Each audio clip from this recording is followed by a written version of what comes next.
What's up, beautiful ladies and my dudes? What up, my dudes? We got another one. You know what I'm saying? We are in Black History Month. Today's the seventh day, I believe, right? Yeah, eighth day. What day is this? It's the eighth day. So we 8 days in February, but we got 20 more days, and we have a situation where people are so nervous because they are talking about cuts. So we are talking about these cuts, okay, folks? We're gonna talk about these cuts. Grand Rising Auntie Esther, what's up with you? Yo, let me read your comment before you cut it off, all right? I want to read your comment. I didn't get a chance to see your comment, all right? What's up, Auntie Esther? Shout out to you early in the morning. We're going to get into this because it's Black History Month, and you know how I think how I roll. It's like Black Man Rise, Original Rebel. Are we supposed to be nervous? Are we supposed to be paranoid? Are we supposed to be talking about the problem, or we should be the solution? So that's what we're going to get into, folks. Last night I did a live stream and I didn't know I was on that live stream so long. We started that live stream like around what time we started that live stream? We started that live stream around 8:15, and I didn't get off that live stream till about 2:30ish, almost 2:40. Okay, folks.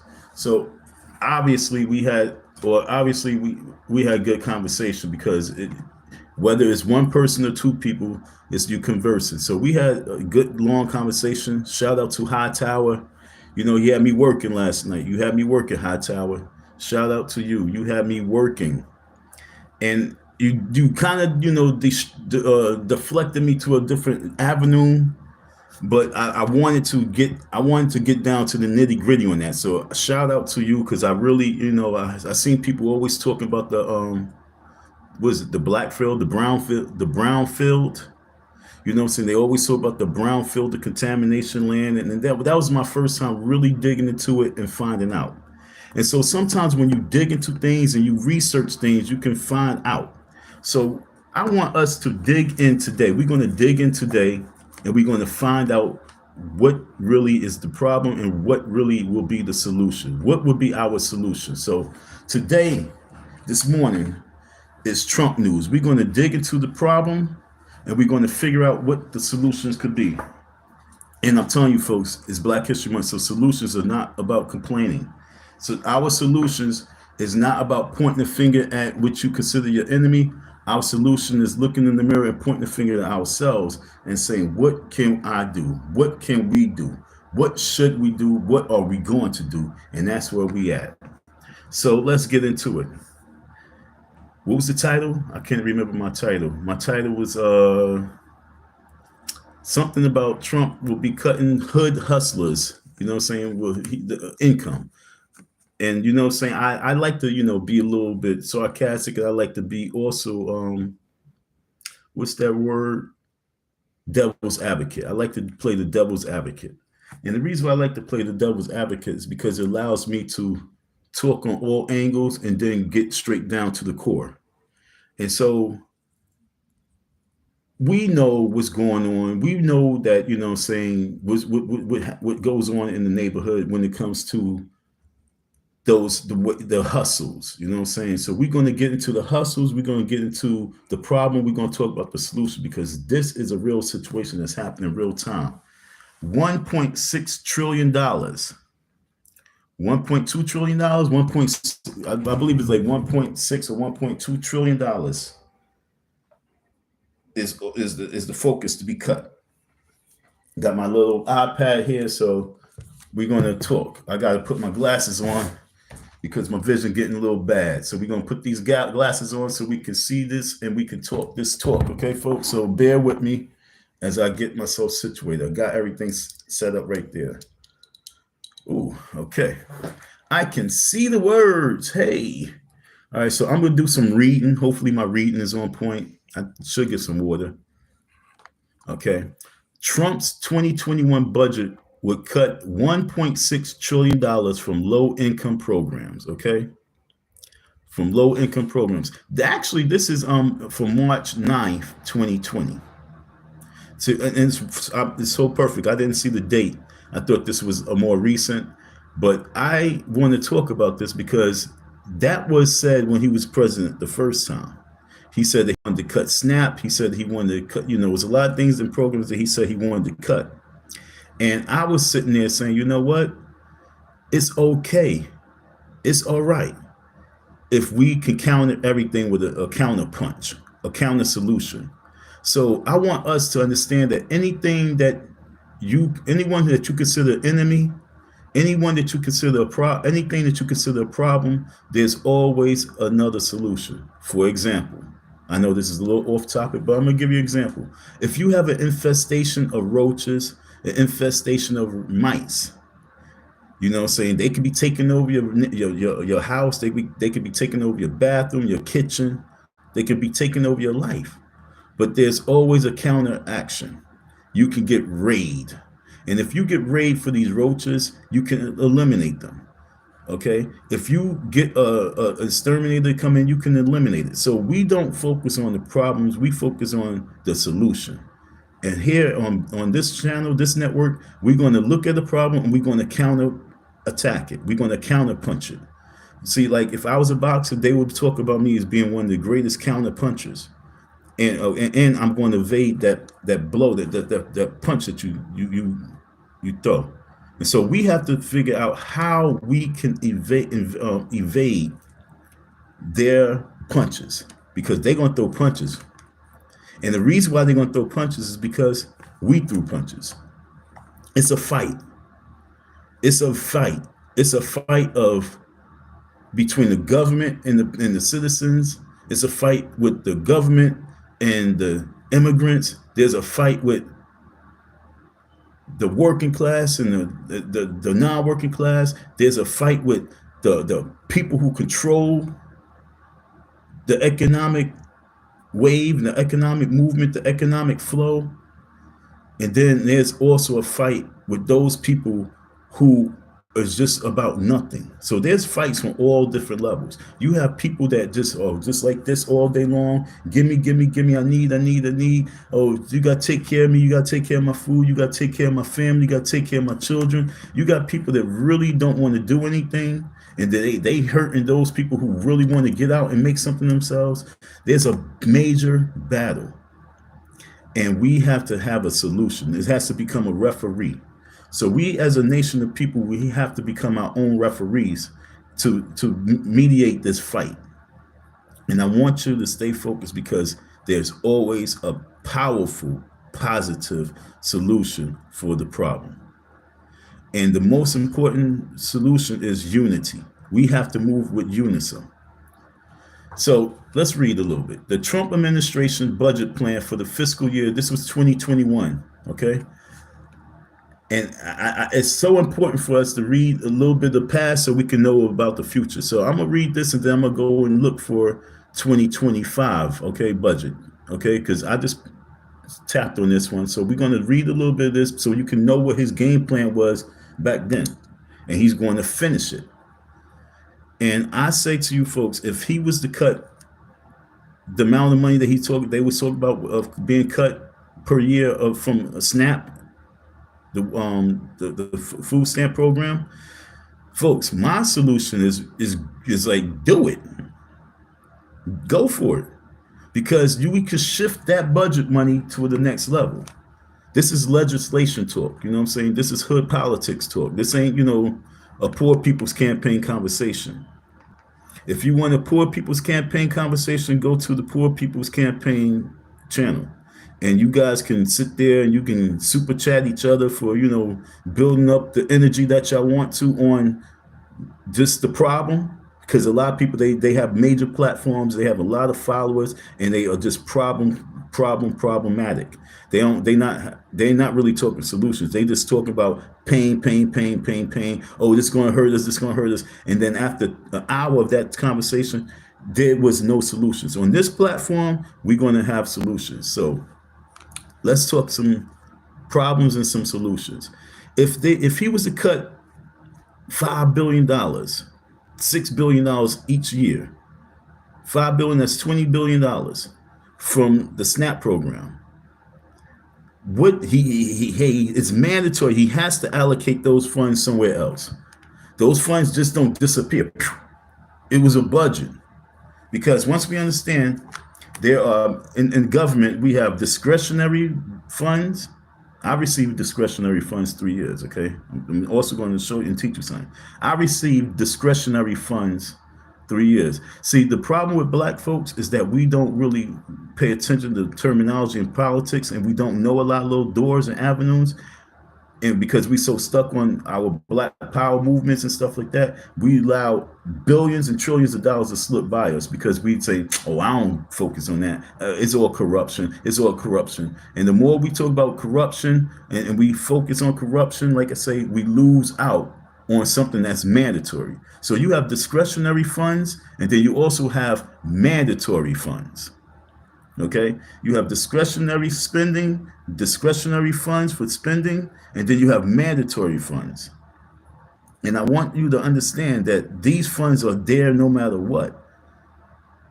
It's there no matter what. Just like the guy who be coming on your YouTube channels or just coming on the commercials, and he's talking about how he recoups and recovers thousands and thousands of dollars from homes of people who lost their property and the tax money and things like that, and then the bank take over, and then there's still thousands of your dollars is sitting there, and he recoups it for you. Well, I want you to understand that there is funds that have to be allocated somewhere. So if you cut it from here, that don't mean that this is garbage and it's gone, thrown in the garbage. It means it has to go somewhere else.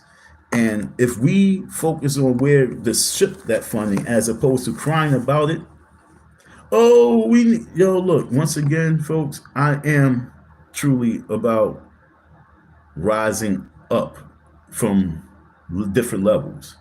And if you want to be the low income, if you want to be in a low income status all your life, and then you want to have children and have them in a low income status all their life, and then your grandchildren have children and they are in a low income program all their life, we talk about generation to generation to generation who decide that they want to be in a low income bracket. If that's what you want to do and that's what you want to be, then you sit there and you just complain. But if you want to elevate from the low income bracket to a middle class bracket, to an upper class bracket, to a successful bracket, if you want to move up, then you have to think big. But if you want to remain in a low income class, then you sit back and complain and fight for those resources to come back to a low income class. Yo, did you peep the game I just said? The mentality of us. Yo, sometimes you need a Donald Trump to come to shift things around for you to realize, yo, am I settling? Am I settling my children to be, am I training my children to be settlers? And settling in what? Low income programs. Hear what I'm saying? Low income programs. If you want to remain in low income programs and talk about America the Great, and then you have people like Vivek Ramaswamy coming over with his Indian tribes, you have all these Mexican coming up the border, you have all these people coming across and they saying, yo, you know what? We're going to utilize these low income programs that y'all been fighting for to keep just to boost us to another level. Because they not coming to just stay in the low income program. They not coming to America. They not sitting in Haiti. They not sitting in Africa. They not sitting in India. They not sitting in Syria. And they saying to themselves, I got to get to America so I can get into a low income program and live in housing and be there for the rest of my life. That's not their overall game plan.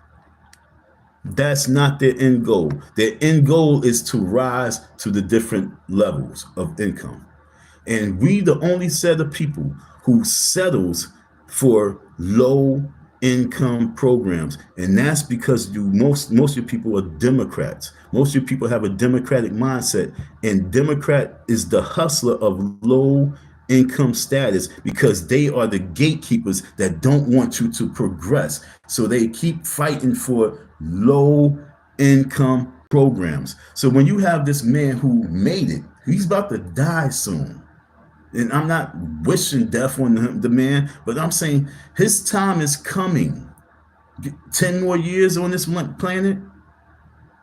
So his whole term of presidency, then another 6 years afterwards, then he might be gone. He might can go to 95 to 100. He might be able to reach the age of Jimmy Carter. But his time on this planet is so limited. And so when he comes and he's in a position of power and he's saying that he's going to take,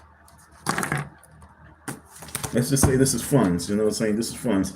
He's going to take this amount right here from the budget, the overall budget. He's going to take this and cut this from this low income programs. And this is going to be for the low income programs, but we're going to take this and we're going to shift this somewhere else. This don't just go into the pockets of people. This don't just be allocated to all the people with power to be. And that's what the low income mindset people think. I'm showing you with a demograph, a diagram. Let's say this is the budget funds, this is the money. He said he's going to cut this from this is low income program money. He said he's going to cut this much from it.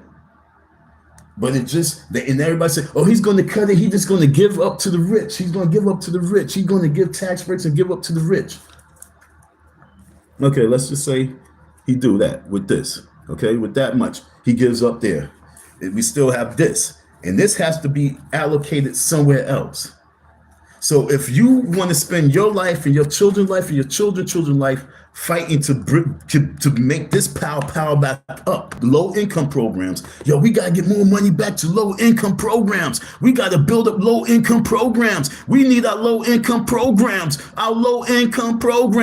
that's your mindset, and you want to bring it back up to this, okay, for low income programs. Look, I'm showing you something. I'm dropping jewels. If you want to build your low income programs up, meaning that you want to take money from all other stuffs to build up a nation, to build up a country to the next level, but you want to shift all that. No, we need that to come over here because we need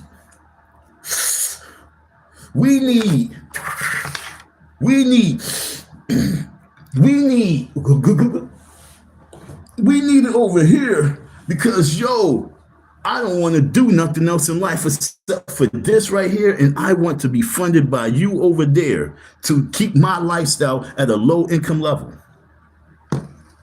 Oh, I'm about to touch home, folks. I'm about to touch home. We about to touch home. Thanks for tapping in, folks. Don't be afraid to have conversation. This is a conversation panel. Please have conversation with me because I'm going to be talking some real talk. I'm going to repeat this because this is the budget. Let's just say that this is the budget that goes towards low income programs. This go to low income programs.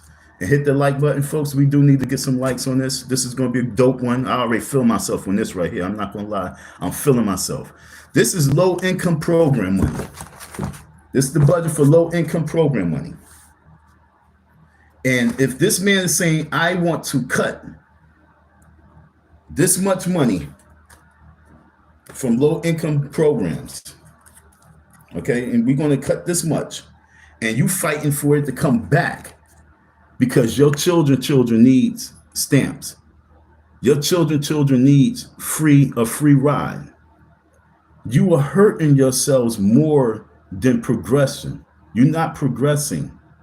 Isn't America about being able to move ahead, get ahead? How are you going to get ahead if you're constantly fighting every year to remain low income? Okay, how are you going to get ahead if you're fighting for low income when these funds can go towards other programs? Because trust me, they're in government. They have people who are budget planners. They have people who are projectors. They foreshadow. They seeing better opportunities for this country. They always talk about competing with China, competing with this, competing with that, competing. How can they compete with folks that want to remain on low income levels? Now, that's what you got to understand, folks. You cannot spend your lifetime fighting for low income programs. We have to become innovators and creators and come up with other legislation. that go to programs that is not focused on keeping us at a low level, but keeping to advance us. So for Black History Month, the job right now is for you folks who are low income receivers. You receive your Medicaid, your Medicare. You can get the Obama phone. You get your EBT. You get your SNAP. For all those folks, I want us to get a pen and paper and come up with 5 ideas that they can send this budget money that they cut towards another program or other programs here. This is for that here. This is for that. This is in the millions. What I'm cutting is millions. These are millions to hundreds of millions of dollars. This goes towards that. This goes towards that. And this goes towards that. What are 5? 1, 2, 3, 4, 5. What are 5 major legislative projects that we can ship this cut money towards? That's what we need to be focused on, not how we can get all this back to low income programs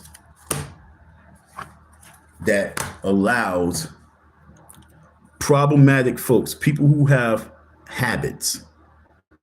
You got to remember, in the low income program, more than 50% of low income people have major habits, smoking habits, have addictions. And if we are trying to get this to come back over here, all we doing right now is stacking up, stacking up, stacking up. That's all we're doing, stacking up for addictions, okay? To keep addictions going. Goldie Mac, what up to you, champ? Top of the hour to you too, Chief. Right now, I'm just breaking down. This is the budget, and we, as a group of people, is fighting to keep this type of money of a budget to low income programs. Now, we're not saying that it's wrong. I'm playing devil's advocate because I'm trying to elevate us to the next level. Let's just say I was teaching a class right now. Let's just say I had 100 young students I'm talking to right now. And I asked these young students, do you want $1.6 trillion to be allocated towards low income programs to keep you in this level with 50 to 60% of addicted folks that's part of the low income program? Or do you want a shift towards getting low income individuals out of the low income status to go towards a greater status? What do you think that these students would say? They would say, I want to, and mind you, I'm doing this seminar, doing meeting, I have all these rich folks of blackness around and pictures of them. I have all those pictures of them. And let's just say I'm standing next to them, taking the pictures with them. And I say, do you want to remain? And I have pictures of drug addicts, alcoholics, dope fiends, niggas leaning over. And I have those images up too. And I say, this represents low income programming. This represents middle class, high income programming. Which one do you choose to be in? Which program would you want to be in? What do you think? Do you think that these young kids gonna say they want to be in the program where they looking at drug addicts, they looking at dope fiends leaned over? Do you think they're gonna say, I want to be part of the low income program budget? No, they're not gonna say they want to be part of the low income program budget. They're not even thinking that. The young people, they want sky's the limit. But what we do is we teach our young people to be part of this low income brainwashing.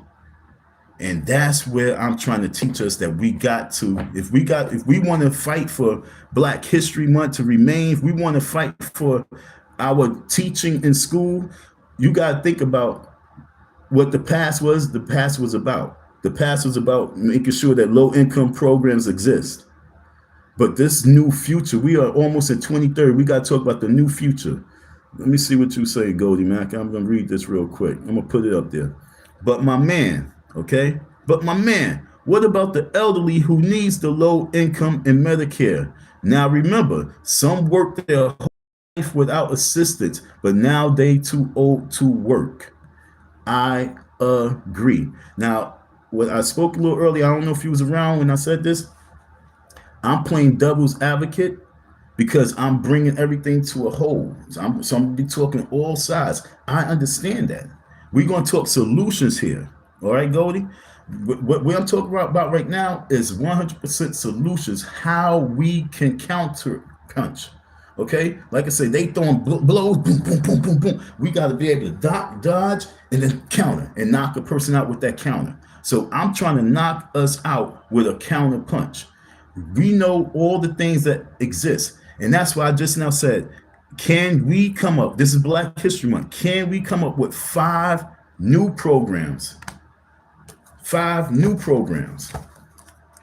5 new programs that 1, 2, 3, 4, 5 that can allocate this, the same funding that they cut, and you say, oh, they just trying to give this funds up to the upper people. And I'm saying, no, these funds, these mandatory funds, they got to go to programs. So I'm saying, can we come up with 5 ideas? So you mentioned elderly folks. So Goldie Mac, give me one program, an idea. This is Black History Month. Happy Black History Month, folks. I got my glasses on. So I got my nerd glasses on. So I'm reading. So I want you to come up with an elderly program. Okay, so, but my man, what about the elderly who needs the low income and Medicare? Now remember, some work their whole life. Remember, what I'm talking about the majority of the folks that this low income mentality was passed down from generation to generation to generation to generation. Meaning that they was on this low income movement for all their lives, receiving. Yo, you better find a way to get you some Social Security. I'm only 21. Yo, you better take some pills, get on some medication. This is the hustle. Remember, there's a lot of hustlers out there. Majority of these people, these elderly people, did not work their entire life. Because if the majority of these elderly people really truly worked their entire lives, then they would have some money stashed away. Because if they work their entire lives, then that means they have Social Security that would be coming in. They would have pensions that would be coming in. They would have investment monies, CD money, profit sharing money. There's so many ways that the elderly. So now what we going to say? I asked you to come up with one idea. HM, hello. Have you discussed Haywood? I ain't get to Haywood yet. Inform me a little bit about Haywood so I can talk about Haywood, okay? Inform me real quick, HM, about Haywood, then we're going to get into Haywood. I don't know what Haywood is, all right? Trust me. But now, Goldie, you said low income and elderly people. So what idea do you have for the elderly people? One idea that we can ship this funding for elderly people. We're trying to ship $100 million for elderly, not care, but elderly advancement. Because a lot of folks would be 64, 68, and they still got like another 30, 40 years on the planet. So I say some kind of economic program for them.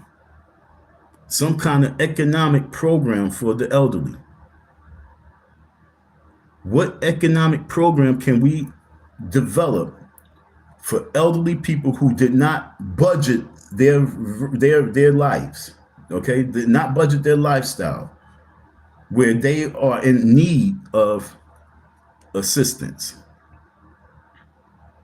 And like I said, the reason why the majority of the folks probably would need assistance is because they were was addicts in some form.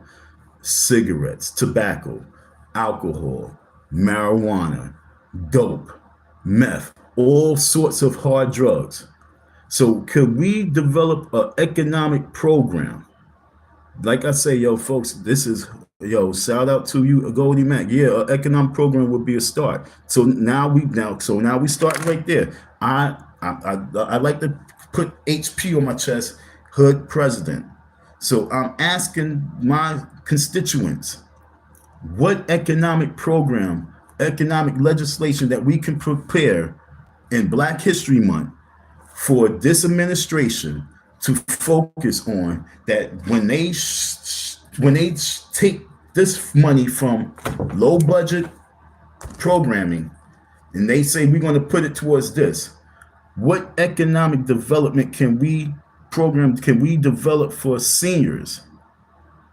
And like I say, the majority of our seniors, our elderly people, if they worked their entire lives and they don't have nothing saved up, nothing really going on economically, where they have to rely on these snaps, you know what I'm saying? I'm not gonna lie.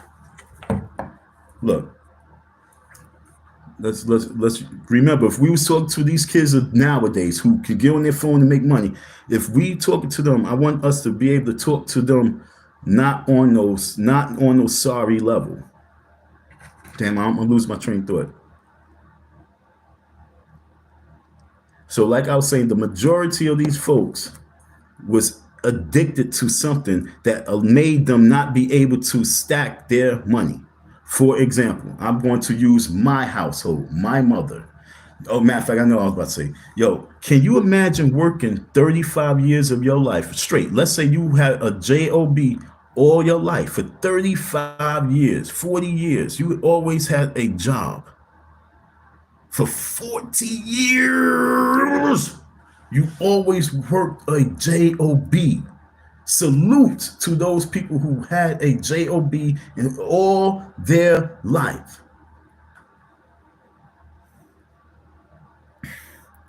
Can you imagine now you are 64, 60, between the age of 60 to 68 years of age.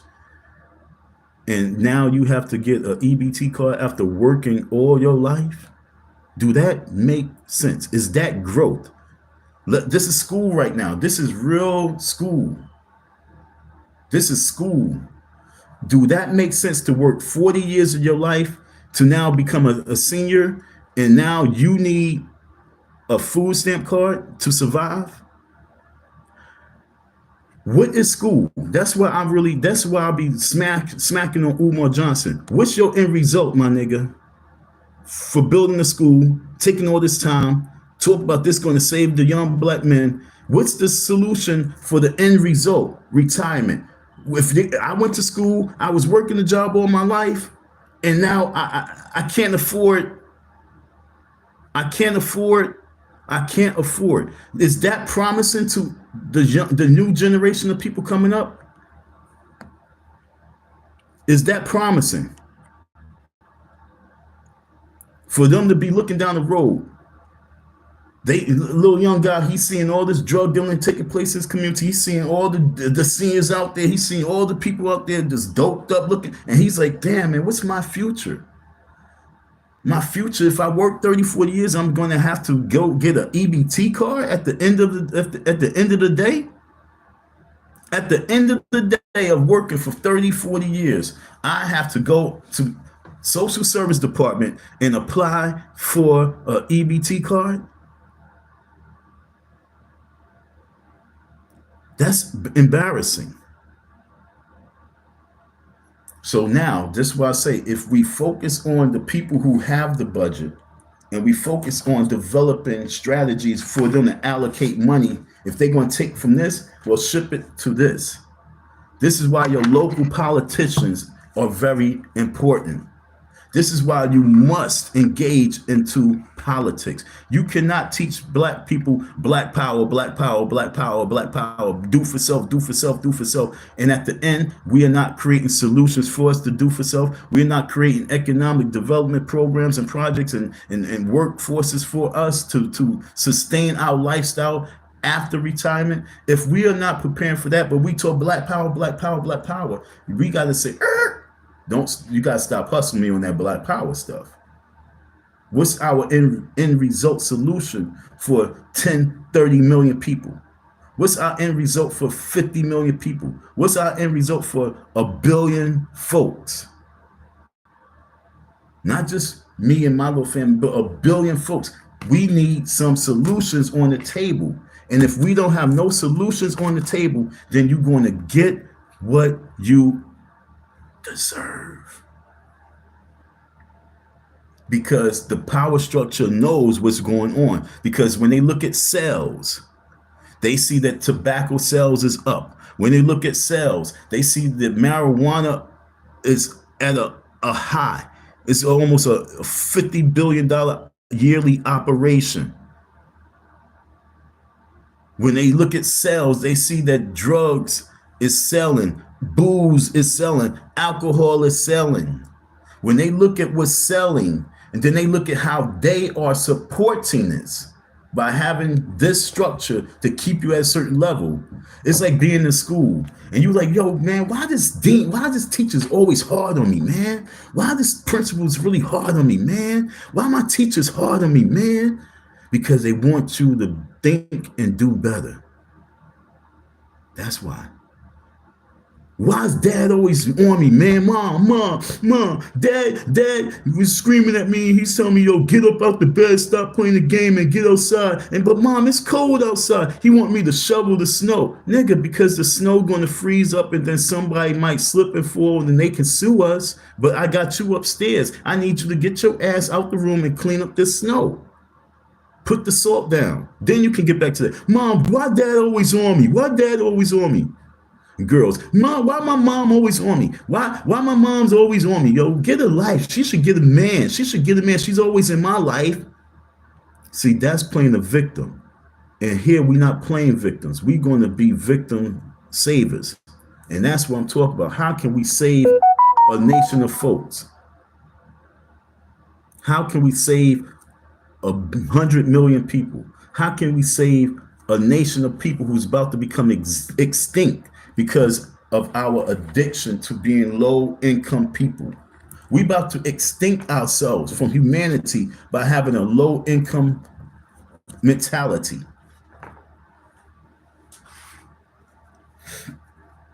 Now I'm gonna talk about my in-house. My mom, she worked all her life. The time when she wasn't working, the family was together a little bit, was way together. When she started working, the family became more separate. And then she worked all her life to pay the bills. I said, yo, you know what? I'm gonna try my best to not be a bill maker. I'm gonna try my best. Too hot, so I had to try and cool it down. It said the app got too hot. So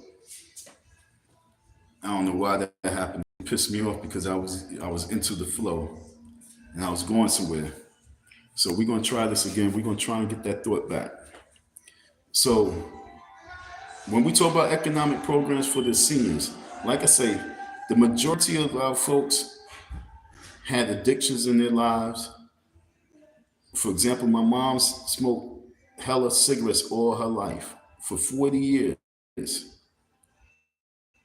Okay? So that addiction took away her future savings between just buying beer, saying it's cat. And I ain't talking about like leaning over. No. I'm talking about just having casual beer because she was a hard worker. So she come in after working and she would have a beer with my father. They was together. So they drink their beer, they drink their Bacardi, not on some alcoholism. No, I won't say that at all. I would just say it was just part of the lifestyle. That's what made, I stopped drinking because of that. Because I realized, like, yo, I was sitting in college and I counted all my labels that I put on the wall for my 40 ounces. And I said, yo, dude, you already spent a few $100s on beer. This ain't adding up. But even after college, I still was drinking. But then when I realized God started shutting my system down and messing with me, I realized, no, he don't want you to be, he don't want addicts like wino addicts. They still have an addiction, and this addiction will hurt their future. Same with smoking marijuana. And so even as I'm speaking, I'm listening to myself. This is tough love.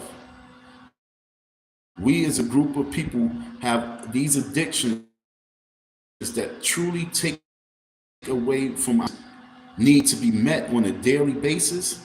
You need another income to be able to pay for that.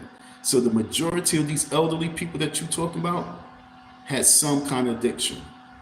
These elderly folks that we talk about, I'm going to say more than 80% of them had some kind of addiction for them to be needing to be on social service after retirement, after stop working. That's not an American way of me thinking when I'm a little kid of the American dream. The American dream to me is like, yo, I'm going to be traveling. I'm going to be enjoying life because I worked hard. I'm not going to work hard all my life to end up old and struggling for the remainder of my life. And that's what we are teaching our young people, that no matter what, you got to struggle. That's the wrong teaching. And for us to put that in the mindset of our children, our youth, we are murderers. And that's what we talk about at this point. We are killing our children by thinking that teaching them to be low income recipients is the answer to life. Get you a welfare card. That's negative teaching, to be honest. And I'm not trying to teach the negative lifestyle. If the negative lifestyle, that budget will always be there, that should be the last resort after we try everything that we need to do to try to build. Okay, folks? So, an economic program for elderly folks. Now, watch this. I'm going to come up with it in 2 seconds. You ready? I got you. I got you. Give me 1 second.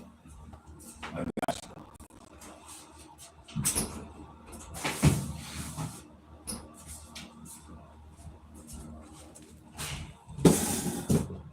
We're gonna call this the Senior Cares Program, the Senior Care Act. Okay, I'm gonna come up with it right now. This is a solution channel, folks. The Senior Care Act. See, he don't scare me because I understand him. That President Donald Trump do not scare me because of fear of what he's going to do. I know that he's really truly in place and position to do these things because they have to be done. We have to break the cycle. Someone have to come in to break the cycle. Okay? Barack Obama wasn't going to be the one to break the cycle. He said tighten up your bootstraps, is going to get ugly, but he's not the one to break the cycle. You need a person to come to break the cycle. So I'm going to say the Senior Care Act. Can I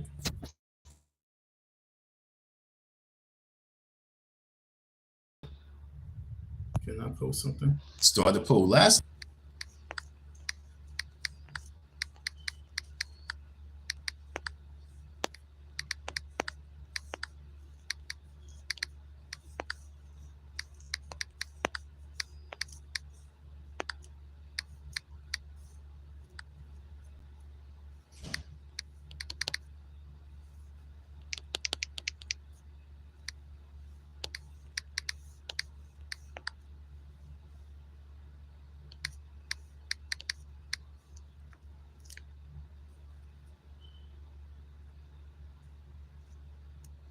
And with the Senior Care Act, they would be given monthly stipends for them giving back.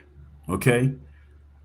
Just because you can't work don't mean you can't give back. Okay? So this is more like a community service program for seniors. Okay? This is a give back community service program for seniors. And the more hours that you give back, the more you are given in funding and support and aid. You have, if you give a community give back, like they say, nothing in the world is free, right? Community give back.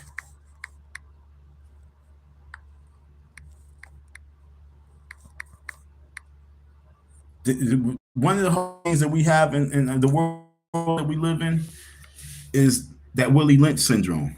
Our our old don't relate with our young don't relate with our old. There's no bridge that brings them together. So let's just say that this is cut from the budget, but this is going towards the Senior Care Act.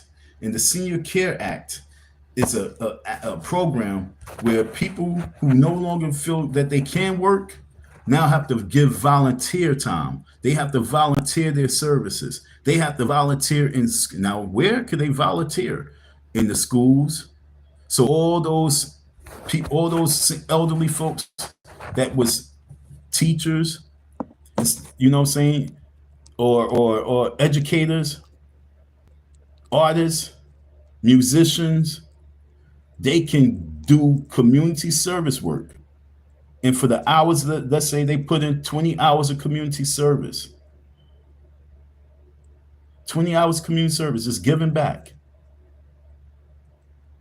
just being there, they will be rewarded finances and rewarded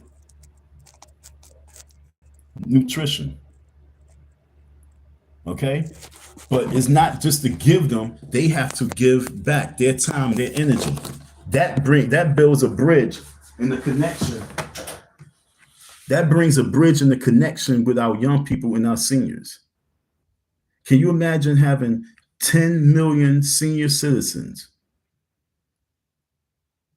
back into the community, back into the schools, back into whatever, back into the business, back wherever? We have a lot of senior citizen homes. We have a lot of senior centers. If we would make these senior centers become more community oriented, more, they get drivers, they can be picked up, they can be dropped off back at their old high school, their old elementary school, their old junior high school, and they can be part of the mental therapy. Now, oh, I'm tying it together now. This is all part of the mental. Remember, I said the world needs mental therapy. They can become part of the mental therapy program because mental health is a problem.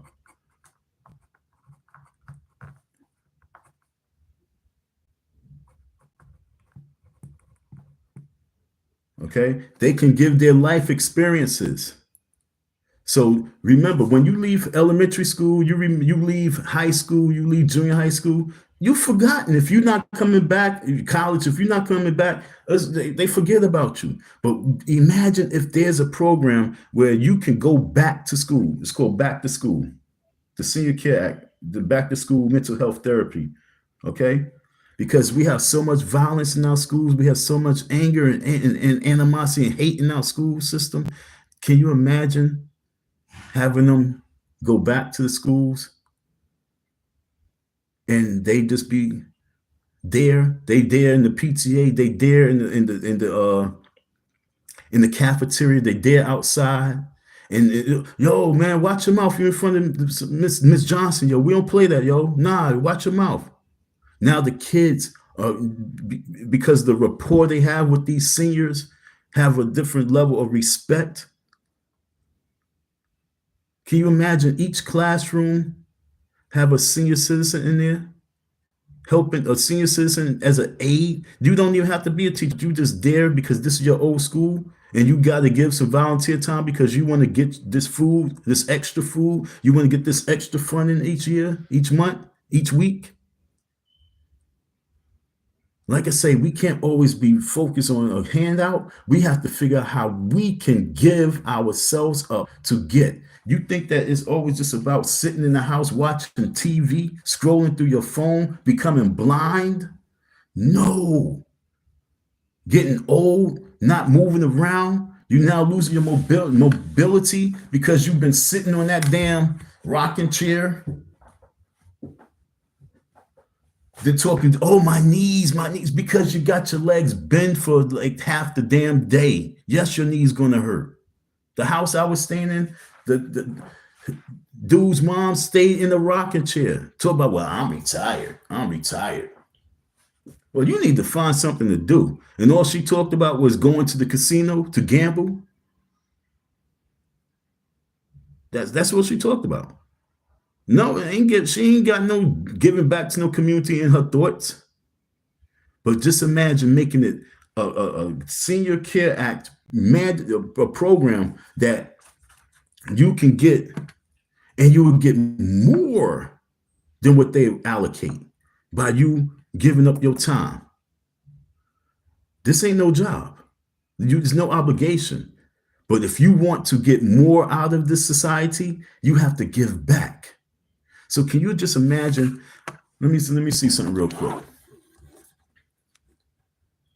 Let me see something real quick.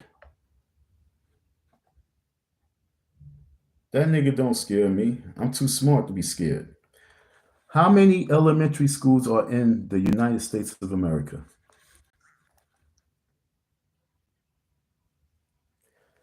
Damn, yo, I'm too smart. I'm too smart to be broke, yo. Okay. I'm too smart to be broke. Let me pat myself on the head, okay, folks? I'm not even gonna lie. The United States have around 88,900 elementary schools, including both public and private schools, okay? Almost 90,000 schools, okay? So we're gonna say 90,000 schools. Can you imagine 90,000 schools? And each day, there's about a population of 25 seniors in each school. So let's just do the math now. 90,000 times 25. 1, 2, 3, 4. 1, 2, 3, 4. 45. 1, 2, 3, 4. 1, 2, 3, 4. 18. Okay. 1, 2, 3. 0. I know I'm probably doing it wrong. 1, 2, 3. 0. Oh, that's a 0 right there. 5, 2, 2. So that's 2,225,000 senior citizens each day just in the school system. Instead of sitting in the chair watching Price is Right all day, watching the news all day, watching the world go around, watch As the World Turn and Young and the Restless and all these other stupid TV show programs.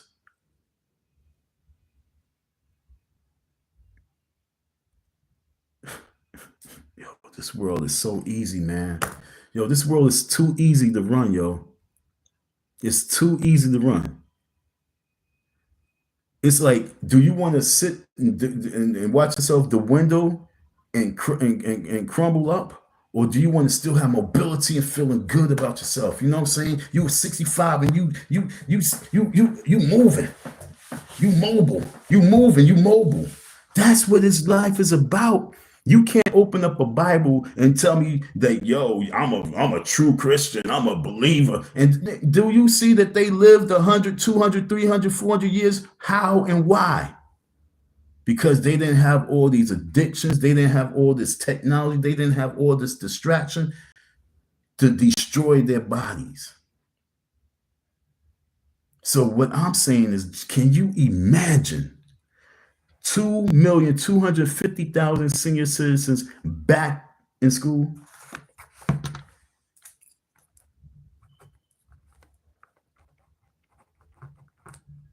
Stop being lazy. This is a case of laziness that you want handouts. Stop being lazy. This is what this is all about. So we call this the Back to School Senior Care Act. 25 seniors and 90,000. That was just elementary school, okay? That was elementary school, what I just said. So now let's go to high school. How many high schools is in the United States of America? As of October 2024, the United States has around 26,727 high schools. Now, there go the problem. See, there go the problem. So we got 90,000 elementary. Well, how many schools we got? Like 89, less than 90,000 elementary schools. So there go the problem. There's no channel doing this breakdown right now. There's nobody talk about how many high schools, how many junior high schools, and how many elementary schools is in the United States. There's nobody talk about this because they not hood president. I'm thinking on a different plateau.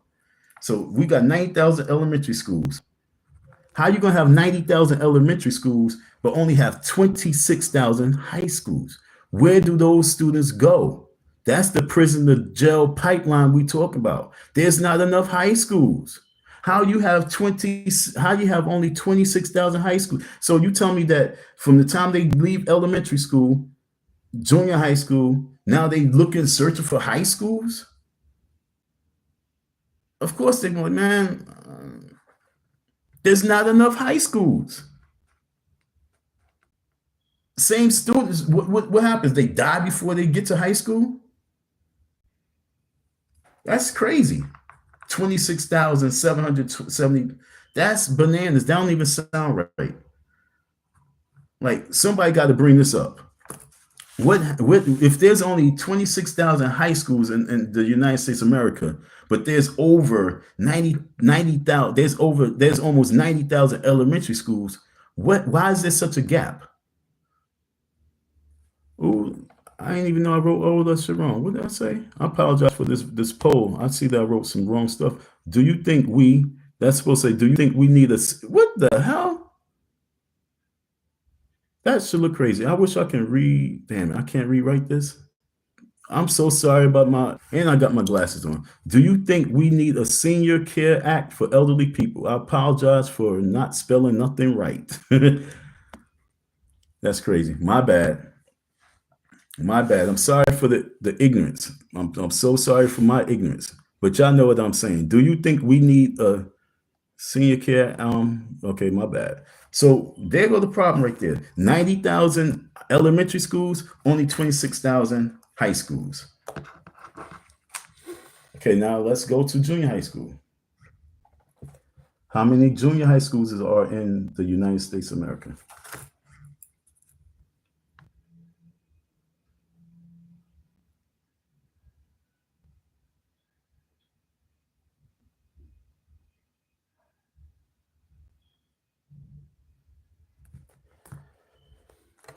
How many junior high schools are? Yo, look, this don't even make no sense. Okay, did I just read don't make no fucking sense. And I know that the Google must be stalling out. As of March 24, there were approximately 2,080 junior high schools in the United States. This number includes both public and private.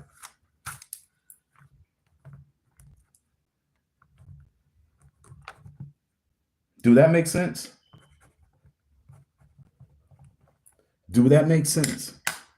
I'm confused right now. I'm gonna continue reading, but as of March, I just asked a question. I said, how many elementary schools is in the United States of America? It said 88,900. So we're just gonna round it up to 90,000. Then I said, how many high schools is in America? And it said 26,727. That number's like, what? Then I said, how many junior high schools is in America, United States of America? It said 2,080 junior high schools. What? Then it says explanation. The total number of schools serving middle and junior high school grade is 14,677, which includes 12,597 middle schools. Some junior high schools may also include ninth grade. In the United States, the middle school format. Oh, I forget that when I was growing up, they really did eliminate. Oh, shit. They really did eliminate a lot of the junior high schools. Now I have to refresh my memory bank. Yo, because they started doing where elementary school went up to like the 8th grade. They really did. They tried to eliminate junior high schools. They did. I forgot what year. So let me go back to that. What year did they make it where junior high schools were no longer in play where they was in elementary school? I'm messing the words up. Let me see what it say.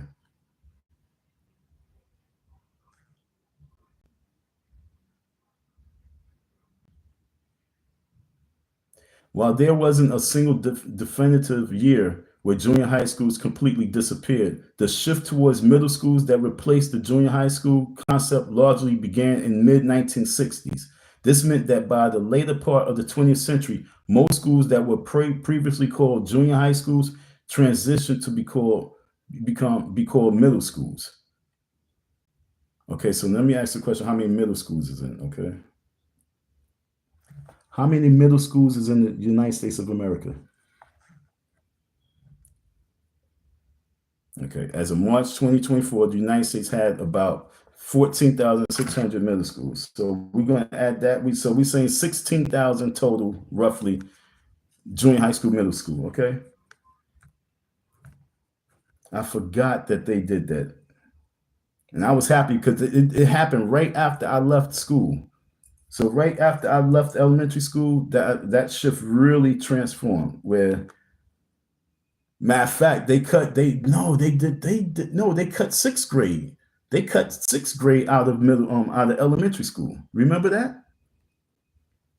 Remember they cut middle school. They cut sixth grade. So let me ask that question: what year did they take sixth grade out of elementary school? While there isn't a single definitive year, the process of moving sixth grade from elementary school to middle school generally happened throughout the 70s. Okay. Like I said, I was the last generation. I remember that. In the United States, with a significant increase in the number of school systems, including sixth grade and middle school during the decade, meaning most students today would consider sixth grade as part of as middle school. Yep. Yep. I remember that. Like I said, I was born at such a great time of life that I've seen the shift and transformation of what we have today. And I was part of this experiment, whether I just missed it or I was in it. You know what I'm saying? I was part of the computer experiment, part of the shifting of the education system. The exact year when sixth grade was moved to middle school might differ depending on the specific school district. Yeah. Okay, I remember that. So I'm saying to you this. This is what I'm saying to you folks. What that's 100,000, so let's just say 130,000 schools. Okay, 130,000 schools have 25 seniors in there on a daily basis. And now remember, this is not the same seniors. Some can be the same, some can shift. Throughout the week, let's just say they get 3 days and then another group get 2 days. Then on weekends, you have some programs in school, they give back programs. There's so many strategies that we can create. My city cut them also, but in the 80s, yeah, it was the 80s. In my town, it was still middle school. Yeah, it was the 80s. It said it began in the 70s, but like maybe late 70s. It wasn't early 70s. It definitely happened though. And it was the early 80s. When I graduated from elementary school, I think it was 86. Yeah, I graduated from elementary school in 86, and I graduated from junior high school in 89 because I was in high school in 89 to 92. Okay, so I know the shift. 86 between 1978 to 86. 19, you know what I'm saying? That was the shift. For real, you guys gotta understand what took place. But like I say, if we know how to counterpunch, counteract, and dodge what's happening without complaining, see, the complaining part of us, especially as Black people, got to come to that end. Always keep your complaints there, but it got to come to an end where that's the first thing that we do. We must come up with solutions, radical solutions. And I'm saying, can you just imagine 130,000 schools have 25 senior citizens in it on a daily basis. Not teachers, but they are part of faculty, they part of staff, they part of counseling, they part of the give back program. And they have like they're treated like the police. Like you violate them, you getting some time. Okay, you violate them, you getting some time. You're going to do some time. You're going to be punished for violating these individuals. So now let's do the math. 1, 2, 3, 4. 1, 2, 3, 4, 5. There, 6. 1, 2, 3, 4. 1, 2, 3, 4. 6, 2. Okay. 1, 2, 3. 1, 5, 2, 3. Okay, that's 3,250,000 senior citizens that can be part of the Senior Care Act dealing with schools alone. Okay, so like I say, we shift the budget towards the community service program, the back to school community service project that they giving back. They going back and being part of being the counselors. They being the part of the teachers' aid. Because see, we have our major problem in schools. The kids don't spend enough time being taught because they're spending too much time being class clowns, dysfunctional, disruptive, and these seniors will bring a different light to that because they personally, their job is to evaluate the students and their job is to help aid the PTA. Their job is to help aid the parent teachers conferences. They have their job, their duty is to let the parents know, your daughter, Lucretia, she's horrible. She is a bad student. Timothy, he always running, he always doing this, he always doing that, he's always, they have their job is to have their certain report that they give to the parents. So they not thinking this, oh, this teacher don't like my student. No, this senior says these seniors' job is to be evaluators of these students, to be their guides, to be their role models, to help aid them in the right direction, to keep the school going in a positive manner, to build up the image of the school. That's what their roles are. The better your school, the more funding your school can get. So their job is to make sure that this school do not go downhill. It continues to move forward, upward. Allocate some funds to them. Okay, so now you have all these senior centers all throughout the nation. Okay, so now we just said schools. So that's schools. Now we talk about senior care centers. You open up these senior care centers to the students where they can come in the senior care centers.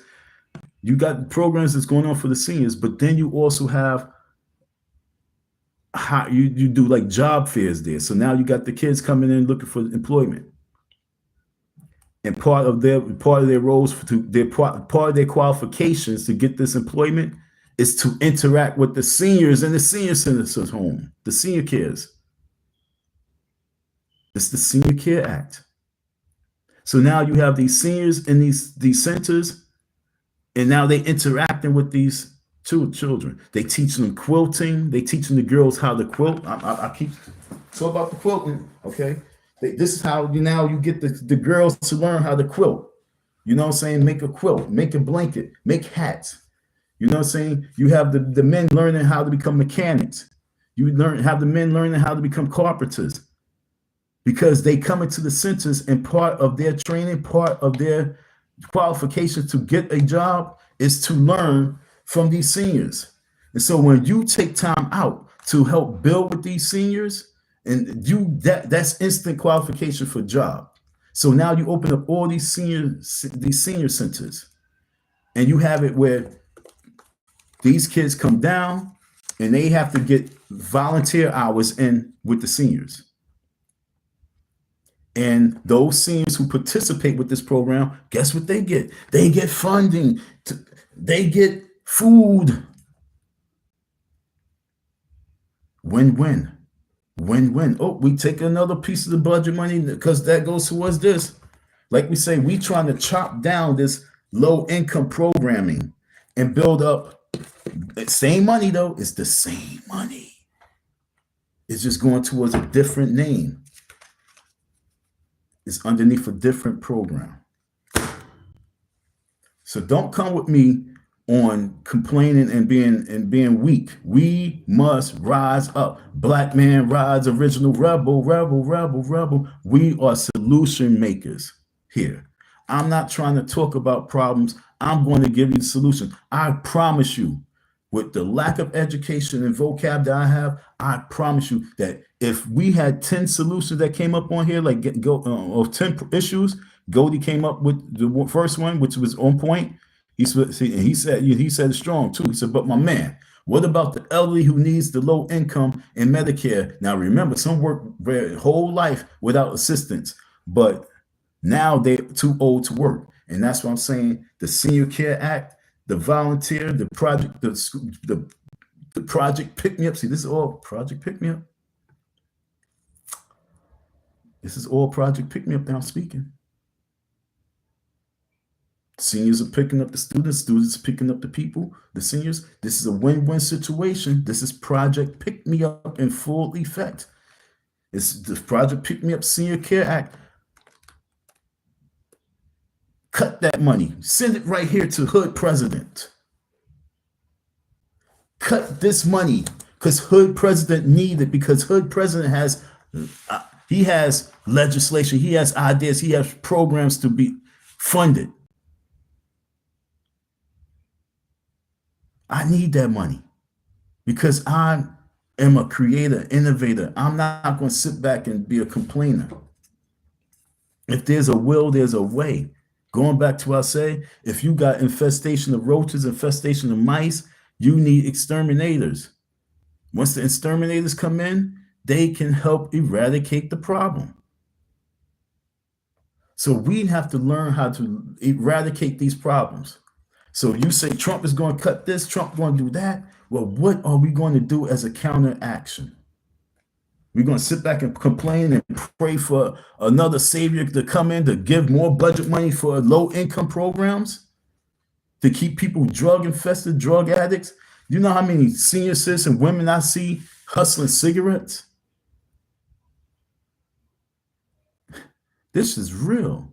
Don't tell me that they are really too old to work, because realistically, they are bored. They need something to do. They need life. This is what keeps your life going. You have to have something to live for. 3,250,000 senior citizens now could be part of the Senior Care Act, just working back within the school system. Never been done.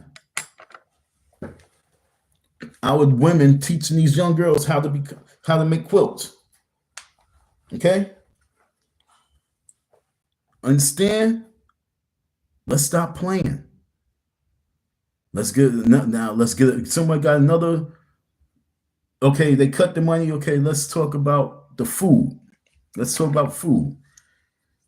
Most people who receive an EBT card, I'm gonna say more than half of the people sell their food stamps as opposed to use all the food stamps. They sell it, whether they trying to get drugs or they trying to get their cigarettes or they trying to get their alcohol. They sell their food stamps. 90% of their food stamps might be going to food, but that little 10% going towards a hustle, going towards something, have money in their pocket. You're not going to tell me that everyone who receives that EBT card, that SNAP card, that SNAP is stacking their house up with food and all the other stuff. Not happening. And so then when you look at a lot of folks who are homeless who have these EBT cards, they only have a place to cook this food. So now all they really doing is buying junk soda, junk soda, and they now have diabetes. So if you're going to cut SNAP, this money go towards something else. So I say, hey, I have the Living Care Act that I put together. I put this together before Trump became president. That's why when he came out and he started talking about the Living Care, I was like, yo, who the hell gave him my idea? So I say, by cutting that money of giving out for the food, let's allocate that towards farming. Okay, let's allocate that towards growing our fruits and vegetables. Let's allocate that to supporting community gardens, where these community gardens can now be where these, like I said before, where these local stores get their lettuce and their tomatoes and their cucumbers, their onions, whatever we can grow, their corn, whatever we can grow in our neighborhoods. Farming. Okay? Let's shift that food money, because most of that should go towards potato chips, soda, cookies, all unnatural shit. But now we focus on having apples and oranges and bananas and growing this shit. And all this fun, all that comes from the shifting the money from the unnatural to the natural. So the Living Care Project is shifting the money from the unnatural foods that we consume to the natural food where we're growing it. So cut that. I'm cool with that. If especially we could shift it towards this project. Project Pick Me Up. Living Care Plan. Living Care Plan. Trust me when I tell you this. This is old thoughts. Someone throw something else at me. Medicare. Okay, they want to cut that. Well, you guys gotta understand that Medicaid, Medicare is also a mandatory program. And so it's like mandatory funding is something that's is programs that continue to be funded regardless of any new congressional action. Okay, I read that. Okay, so for them to try and cut Medicaid, not going to happen. But if they was to, okay, if they were to cut some of that, okay, you cut it. Where you gonna shift it to? I have an idea for that. Okay, so instead of folks constantly going into the hospitals and going to these medical centers and things like that, my man Larry, shout out to you. I know you ain't seeing this, but I'm not going to say something without giving love to the creator. My man Larry had this project that he was working with doctors, and he was putting together a project called House Call. Let's take this money right here, this budget from the Medicaid and Medicare system, and let's shift it to having our doctors do house calls again, having our doctors have the tools and everything they need to do house visits, house checkups, taking care of the people in their own house, in their own residence.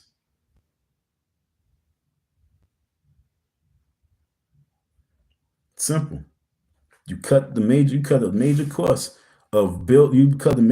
of hospitals, and because you have these same doctors. Now all those students that's trying to get into the hospital system, this is part of their training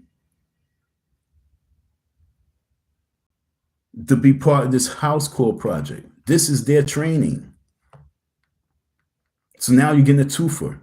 Now you create a training camp where they have hands-on training with real life situations. So now you got the individual themselves that you can hold responsible for. That takes away the lawsuits from the hospitals, all sorts of shit. But you have these people who's coming up to become doctors. They have these doctors training these folks, and they going out to the people. They visit them at their homes. There's so many seniors out there. There's so many people out there that's sick, and they don't really get the help they need because they don't even want to go to the hospital. But if you can come to my house, oh, I'm calling. Are you coming in today? Oh, you don't have to come in today. I'm okay. These are old thoughts. Old thoughts. Old ideas that needs to be implemented now. So now look at this budget now. Look, I just cut that budget to this. I just cut the budget to this.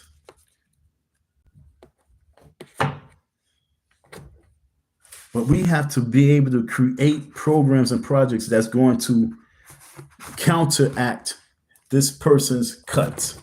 So now let me go to the beginning. Like I was about to read something. And let's go back now. Let's read something.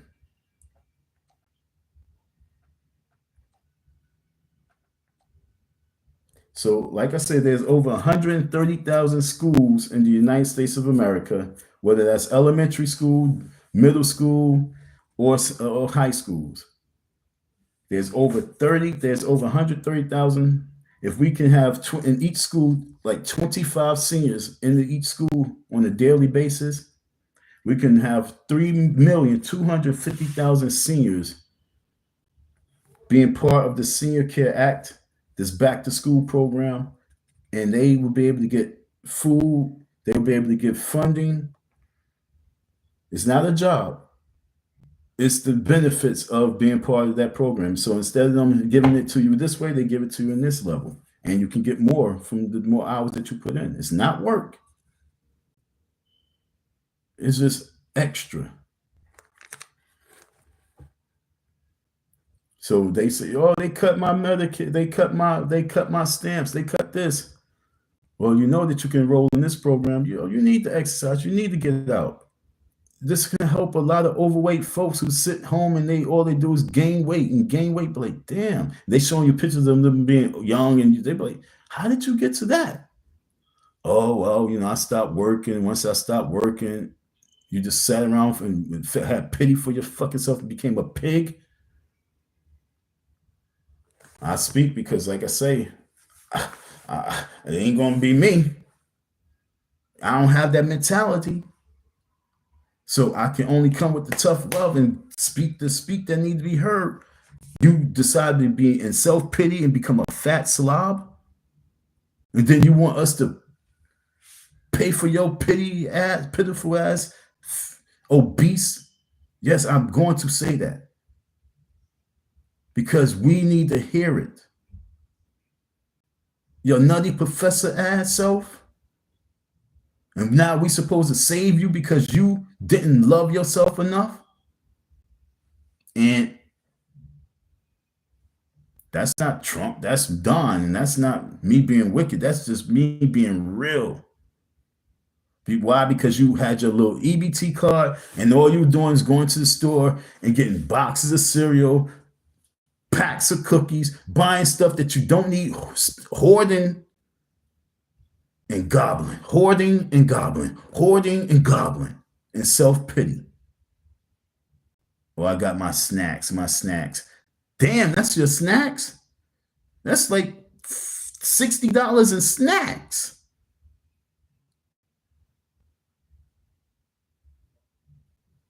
And cut that out, folks. Cut that weak mentality out, folks. We are trying to move from weak mentality, and we're trying to move from low income programming. We're trying to move our future generation from having a weak mentality and low income programming. We got to move ourselves from weak mentalities and low income programming. That's the key. I got to write that down. We need to move from weak, keyword weak mentality. We got the Super Bowl coming up. So do you think the coach is going to put players on the field who have weak mentalities? And what else I said? Weak mentality and what? Damn, I forgot what the other part was. Weak mentality and low income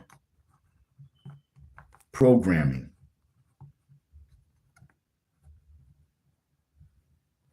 That's very important right there, y'all.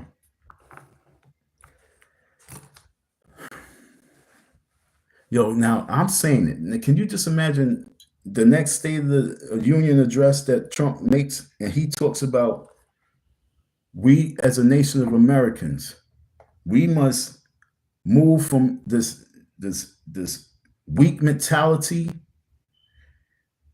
of low income programming for us to be the world's powerhouse nation again. For us to be a powerhouse nation, for us to be a nation for others to follow, we must move from the weak mentality thinking and the low income programming. Not just low income programs, but the low income programming. And this is how we're going to do it. It's going to be hard. It's going to be rough if you're weak. This is tough love, though, because if once we overcome it, our future generation will no longer be in a weak mentality and low income. They will now be more thinking of having a strong mindset, a strong mentality, and having a high rise in income. They reprogramming themselves to think not in a low income, but in a high class income. And thanks to our Senior Care Act and all those hundreds of thousands of seniors that dedicated their time to help build this, see, everything falls in place. We had to change our diet. So thanks for the living care program that we have, that we allocate the funds from SNAP, because the majority of the folks are spending money on cookies and soda and beer and things that's destroying them. But we have a natural program right now that a lot of our seniors is also involved with, because they know the way of how planting and seeding. They part of that program too. Okay, folks, I gave you some programs. I gave you some programs to elevate us from the low income mentality and the weak mentality. I took what he wanted to do as cuts and what these folks want to make look like it's bad, and I turned it to the most positive thing ever, because I don't think from a weak mentality. I think from a mentality of execution. It's like ping pong. It's like tennis. Oh, bang, this person is going to make me do a backhand. So I know I got to do this backhand because I'm off. I'm over. So let me run with this backhand. I already know what you're going to do, because I'm setting you up while you thinking you setting me up. So folks, we have to move from this low income programming. Okay, let me keep going. For those who just tuning in, we talked about elementary schools. We got almost 90,000 elementary schools in the United States of America. We have about 14,000 to 20,000 middle schools in America. And we only have 26,727 high schools in America. That's why you have a school to prison pipeline, because there's not enough education high schools out there. So a lot of the seniors, they're not trying to be in these overcrowded high schools, fighting, arguing amongst riffraffs. They rather drop out. That's why in high school there's such a high dropout rate, because there's not enough schools where they feel comfortable enough to want to be part of. They don't want to be part in the same neighborhoods with creeps and knuckleheads. So they end up getting pregnant. They end up being on the streets. They end up going to jail. We need to move from a weak mentality and low income programming to a strong high mentality and a strong high income program, high income programming. We have to elevate ourselves. But that's only going to happen when you pull the rug of comfortability from, you pull the pillow from someone. You remove their pillow. They have to adjust themselves and get themselves comfortable again. So we need our pillows pulled from underneath our heads for us to reposition ourselves to get comfortable again. The repositioning of ourselves will be the elevation that we need. But we need that pillow to be snatched from underneath our heads. You're sleeping too long. Wake up. And that's what this dude Trump come in and he's providing. So if you want to have a wicked, evil mindset, you could say, oh, he's the devil. Oh, but if you have a strong mentality, you say, oh, he's just pulling the pillow from underneath our heads, a comfort zone. He's taking away our comfort zone. He's taking away our comfortability. And all we have to do is reposition ourselves to become more comfortable in the same bed. Remember how they say he's in bed with them, this and they in bed with that. We all in the same bed. We just got to reposition ourselves to get comfortable in that same bed. Damn. That's strong right there. Sometimes it takes an individual like that to reposition you in life. Okay, so let's see. Trump spending cuts. Let's go to that. Bam. This says 2025. Okay, so let's read this. Okay, I'm gonna do a little reading right now. We're gonna take a break from my thinking. I just thought of some strong shit. I feel good about it. I feel real good about what I just spoke about. I think it's feasible. Real talk. I really think it's feasible. I think very deeply. Trump spending cuts, Project 25, and Dole signal leaner times ahead. As President-elect Donald Trump prepares to take the White House for a second term, the federal government could be staring down significant spending cuts that echo his early agenda. Like I said, this is something he was trying to do before. According to experts on both sides of the aisles, as Trump policies take shape, Americans face a critical question. Will the cuts achieve their intended goals of reducing debt and inflation, or will they leave millions without essential services? For now, Trump allies argue that the short-term pain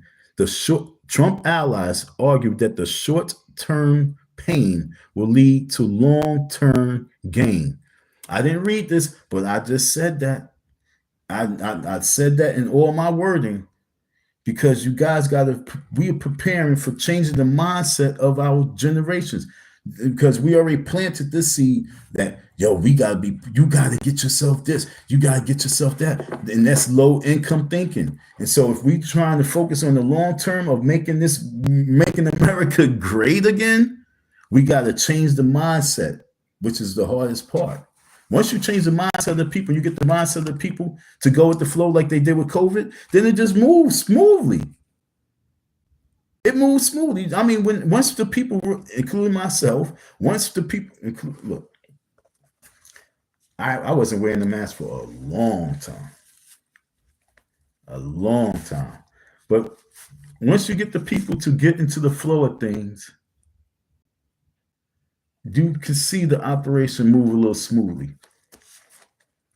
Since COVID 2019, I had a slight little colds here and there, but I'm not gonna lie, that mucus and all that, I have not been sick. I have not been sick. Not like I used to get sick. I used to, like right now, I'm not wishing sickness on me, but I'm not getting sick like I used to. And I wasn't getting sick like crazy, but I'm not getting, I'm older. I'm not getting sick like I was as a kid. So once we can get into the flow of things, we can better ourselves. But it's getting these, he's about to say, niggas. This is a nigga alert, niggas. Once we get these niggas in check, that's the hardest part. Because they want to fight everything because they want to be ignorant on everything. They want to battle everything because they're not thinking about the future. They think about the present. They think about the present. The present, I gotta get boozed up. They thinking about the pain they living in. So damn, did I just say that? They thinking about their pains they living in right now, and they dealing with the pains they living in right now with addictions. So if we're going to end this addiction of this genocide of addiction that we pass down to our children, if we're going to end that cycle, we have to have that pillow snatched from underneath us.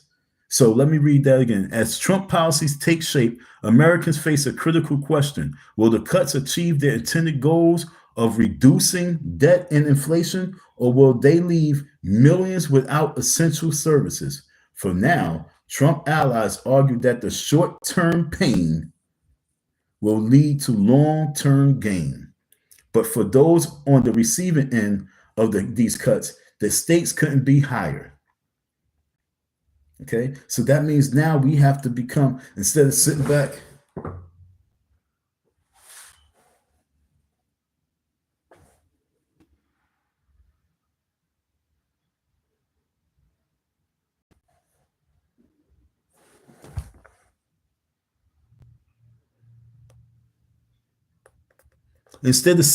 with lips tight and complaining and stressing yourself out, giving yourself a heart attack, is how can you step up your game? Being a human being, yo, is the most amazing thing on the planet. And once we understand how powerful we are as human beings, because we have the ability to think on so many levels, we win. But as long as you stop thinking on all those levels and you limit your thinking to become low income programming and weak mentality and low income programming, you destroyed yourself and you destroying the future. That's what I'm saying. Have conversation with me right now. Don't just sit back and like Don is talking now. No, really let me hear what you guys say so I can feed it to it. I can give you some food. But sitting back and being frustrated, sitting back and being mad is not going to get us to the higher level. The Department of Education and Supplement Nutrition Assistance Program, SNAP, which provides monthly food benefits to low-income households, and Medicaid could be affected by major funding changes. Bob Greenstein, visiting fellow in economic studies at the Brookings Institution and founder and president emeritus, of the Center on Budget and Policy Priorities, say that to understand what funding could be cut, look at what can be found in the proposals from Trump's first term and even Project 25. I didn't read this, folks. I swear to you, I did not read this. I did not read anything. I'm pulling up right now and I'm reading, but I just gave a whole breakdown of cuts because I'm HUD president, yo. I'm being cocky with this shit now. I'm being real cocky. I just gave you a whole breakdown. I'm saying this is the low income budget that they talking about. They about to cut, and I'm saying if they cut that, it has to go somewhere. It's not just going to be hidden. It's not just going to go up to these folks. It has to go somewhere. So if we have policies that this cuts can go towards, that's going to help the future, yo, it's a win-win. We cutting this low mentality, this weak mentality, this low income programming, and we elevating ourselves. That's how China did it. How did China climb out from being a third world country back in the 70s and early 80s? How did they fight? They dug deep and they went with the punches. And right now they're in Jamaica, they're in Africa, they're in America. They now forming their own new currency with other countries. They have allegiance with countries that they didn't have allegiance to 30 years ago. But because they focus on making themselves much better, they focus on their children, they are the powerhouse of today. Like it or not, they are. They in every black neighborhood, they open at 1 o'clock in the morning. They if they don't want to serve you, they don't care that much about your dollar. It's a whole lot of the way they move because they have a different level of pride on the inside. because they left the weak mentality. They left the low income programming. If you go into those offices, I'm guarantee you won't see, you can go anywhere in the world and go into those office. You're not going to see an influx. You're not going to see a major group of Asian folks in there. You got to say, why? Why not? Because they are not on that mentality. That's why not. Trump may pursue policies further to the right than he did in his first time in office. Greenstein says, nothing is off the table, including 2.2 trillion in Medicaid cuts. Double what he proposed in his first term. See, you folks want to scream, Black Lives Matter. Defund the police, defund the police, defund the police. Send Trump to jail, send Trump to jail, send Trump to jail. So now he's about to say, okay, well, this world is in chaos. This system formed it. You people support it. So now we have to make cuts in order to get it reshaped and back to where it can be great, where it can be good, where it can work. And the only way, you're going to have to deal with the cuts. And when we look at it, I mean, shit, a lot of you folks are getting pills that you're selling. Like, remember, we said the hustle. A lot of you folks are hustling your medication. A lot of you folks are selling your drugs that you're getting from the government. So we are paying for you to be street drug dealers. See, like I say, folks, the words are the words. Is this hurting real people in their real situations, or this really hurting the hustlers? Because don't think they don't know that there's a lot of prescription drugs, opioid problem. How is there an opioid problem? What you got these doctors on the streets, hustling this shit, or you got these folks going down there and getting their prescription and selling the opioids. That's what it is. So when he's talking about making cuts, you guys are just looking on one level, but you're not looking at the reality. This opioid problem is because prescription drugs has been people getting prescription and they lying. They get medical attention because they lying, because they are hustling their pills. Yo, I get 100 pills. I get 100 perks. 10 milligrams. That's $1,000 every month. No, I ain't working. I'm selling my pills. I'm drugging up my people. Folks, this is the game out there. You think I'm lying? You think that you don't think that they know? They know. So why are they cutting? Because it's too much hustling. Too much hustling. And they paying for it. So by them cutting it, guess what happens? A lot of people won't be going to jail now. A lot of people won't be addicted now because they made these cuts that took away your resources to cause people to be addicted and cause young guys to go to jail for having narcotics. I am so mad that I'm dealing with some shit of narcotics. I'm like, what? Man, I ain't going to your court. Fuck you. I told you what it was. That's what it is. You ain't going to make me know nothing. F you. F you, F you, F you. That's not me, my nigga. I ain't got time. I'm too old of a man to even be going back and forth with this. I took that from my mother because she had too much drugs. Knee problem, back problem, neck problem, this problem, that, heart. Like, damn, they got you on all this shit and you think this healthy? No, you don't need that. It's give you side effects, make you dizzy. Give me that. It's make you hurt. Give me that. You don't need that. And when I got it, there was a dude who I met in jail. He fell off his ATV. I went to his house and I gave him about 4 pills, maybe 6. I don't know how many I gave him. I gave him about 6. And I forgot they was in the glove compartment. I didn't sell them. I gave it to him. He had the same last name as me. We was going to fight in jail, but then he realized we had the same last name. He came to me and he was like, nah, we ain't going to do that. Yo, we cool. And he was running the floor. We exchanged numbers. I got out before him. And when he said he was going to get out, I called. He answered the phone. He said, yo, what up, man? I was like, yo, you home, no doubt. He said, yeah, no, I'm fucked up right now, though, man. I fell on the machine. I was drunk. And he fell off the ATV. He said he don't know what happened to his leg because he didn't go to the doctor.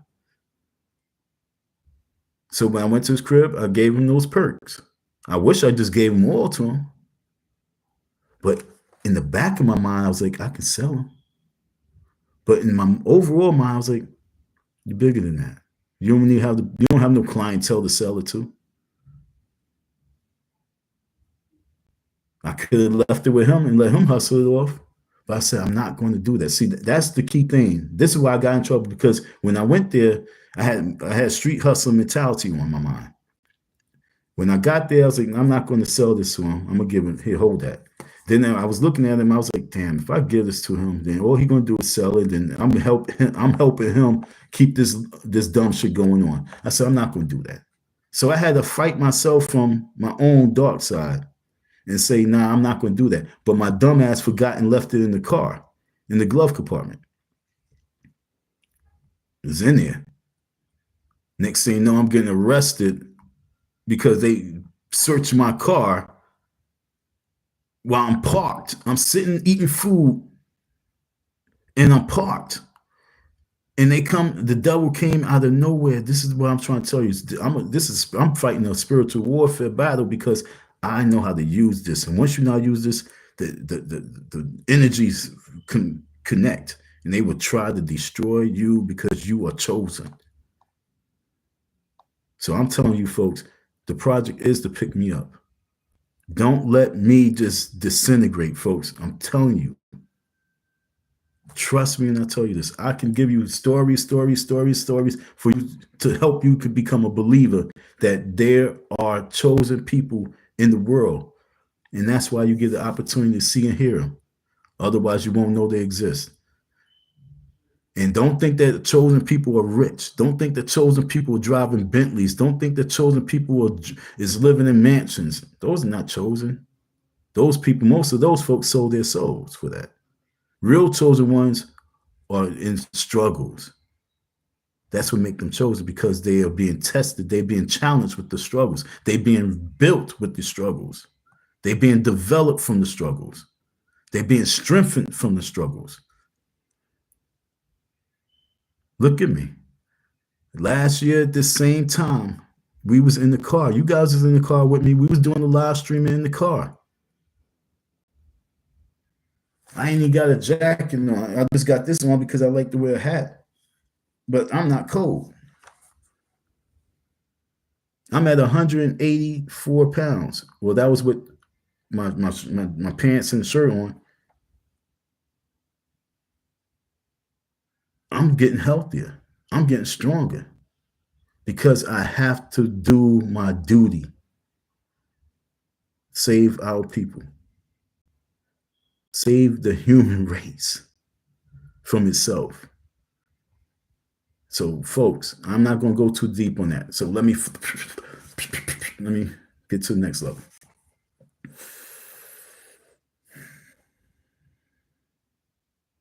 Yo, if you think you're a chosen child, if you think that you chosen, if you believe in your heart that you chosen, put a 1 in the chat, yo. Matter of fact, 3 votes. Do you think? I'm sorry. Like I said, I'm sorry for the misspelling. So we got 100% on our votes. Thank you, folks. Thank you, folks. That's what's up.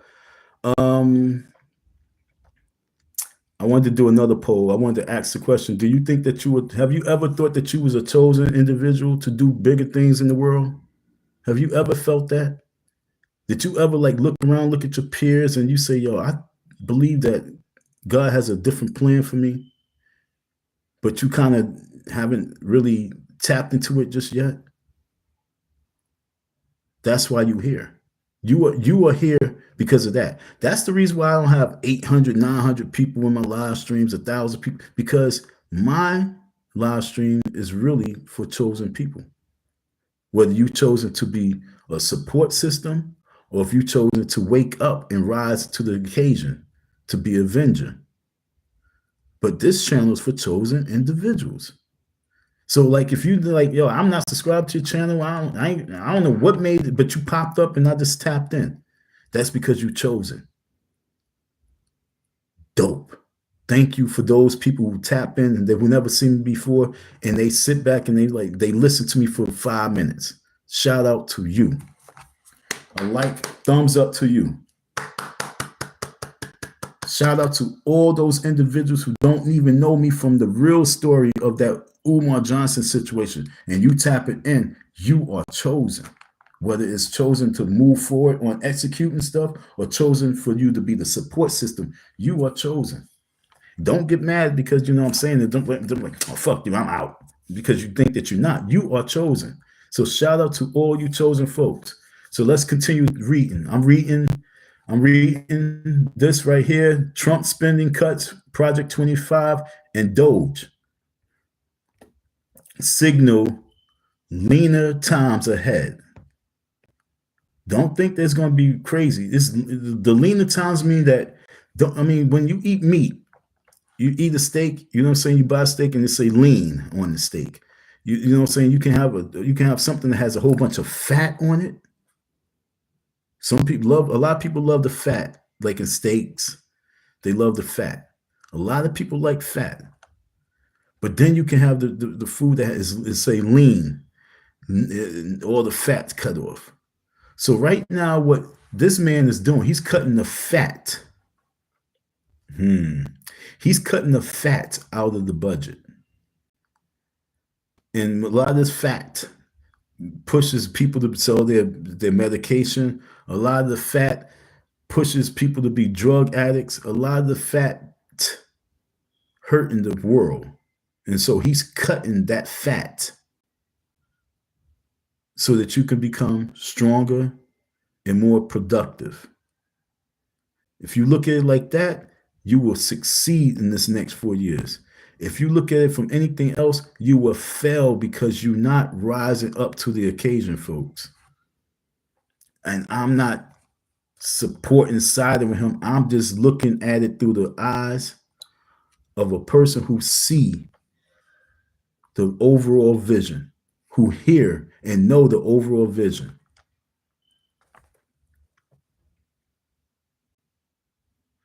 Okay, where was I at? Bob Greenspan visiting fellow. I read that. Trump may pursue policies further to the right than he did in his first time in office. I read that. Greenstein says nothing is off the table, including the $2.2 trillion in Medicaid cuts, double what he proposed in his first term. Okay, the proposed cuts are seen as necessary to offset anticipated tax reductions and address the rising federal deficit, which is currently at $1,830 billion, to keep programs like Social Security and Medicaid from going bankrupt. Ooh, folks, y'all got to pay attention, yo.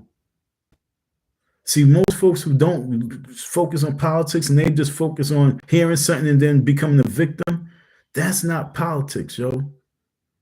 They are looking at what's on the table. They have analysis. They have people who went to school, studied this shit, ate, drank, slept this shit. And when they telling you that, yo, this is what's hurting us, this is what's hurting us, this is what's happening from this effect, this is what's happening from that, this is what they doing with that, because they analyzing it from all angles. And then you say, oh, they just trying to give to the rich, because that's what you come up with after just hearing one thing. Oh, they cutting Medicaid, they trying to give to the rich. You didn't even analyze nothing. You didn't even look at everything on the table for you to piece everything together. That's what I'll say. I'm hood present because God speaks through me. I hear things and I hear the voice of God talking to me for me to have a right vision. That's what makes me chosen. I'm not moving from the emotional vision of being a victim. A lot of you folks moving through an emotional level of victimhood. I ain't doing that.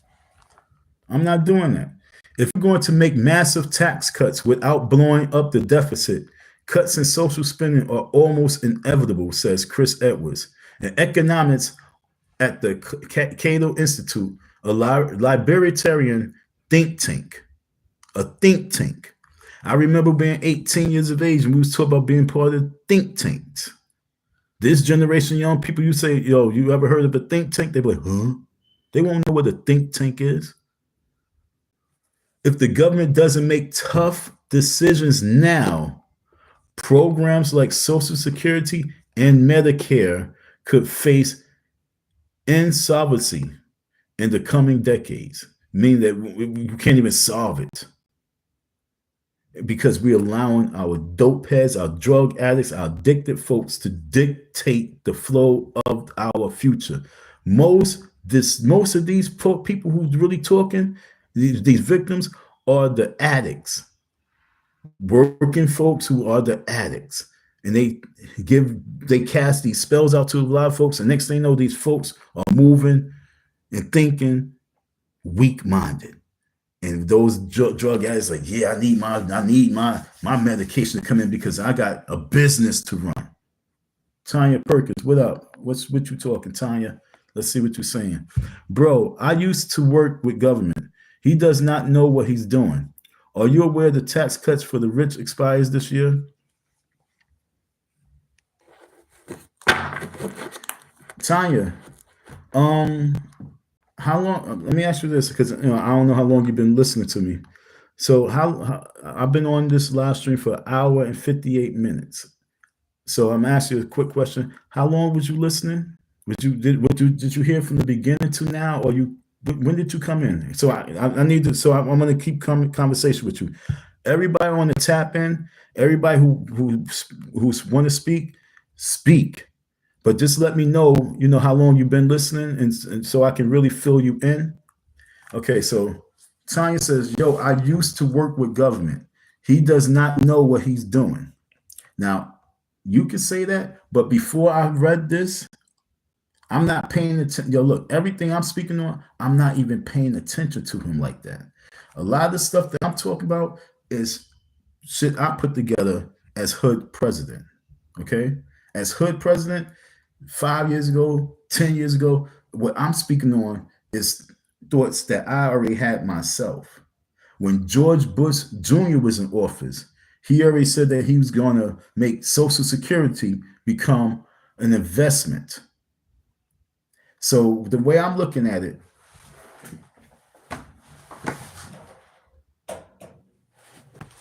when you say he does not know what he's doing, what are you talking about when you say he does not know what he's doing? In what aspect? Are you aware the tax cuts for the rich expires this year? I'm just asking you, what avenue and direction are you speaking about when you say he do not know what he's doing? Because what I'm saying to you is that when you have a nation of people, I'm gonna do this again because I have no problem. For the last 100 years, this has been the budget. This is the budget for low income, weak-minded folks. Okay, this is the budget that we talk about. So now we're gonna cut. Now here we are. So he's saying that he's going to take this from the budget. He's going to cut this from SNAP. And then I say, well, folks, yo, how many people know people who sold their stamps? How many people that every month they look for their stamps to come in so they can sell some of their stamps, so they can get their drugs, so they can get their alcohol, so they can buy their tobacco? If we know this, you don't think they don't know this? When I went, matter of fact, I'm gonna go out of here and come back to this, okay? Just for you. Because I did this a few years ago. What do the majority of people who use their EBT cards purchase when they shop? According to data from the USDA, the majority of people using EBT cards, also known as SNAP benefits, stay with me now, tend to purchase a significant amount of soft drinks, and other sweetening beverages. I'm going to repeat that for you. According to data from the USDA, the majority of people using EBT cards, also known as SNAP benefits, tend to purchase a significant amount of soft drinks and other sweetened beverages when shopping, often representing a larger portion of their grocery budget. Compared to non-EBT households, alongside this, they also commonly buy items like ground beef, dairy products, and basic staples like bread and cereal. Okay. Now, when I did a little, analysis. I went to several corner stores, and I personally asked them, "Yo, what do the majority of people buy when they're using their EBT cards in here?" And they say junk, or they selling their shit. You know what I'm saying? And this for real, for real.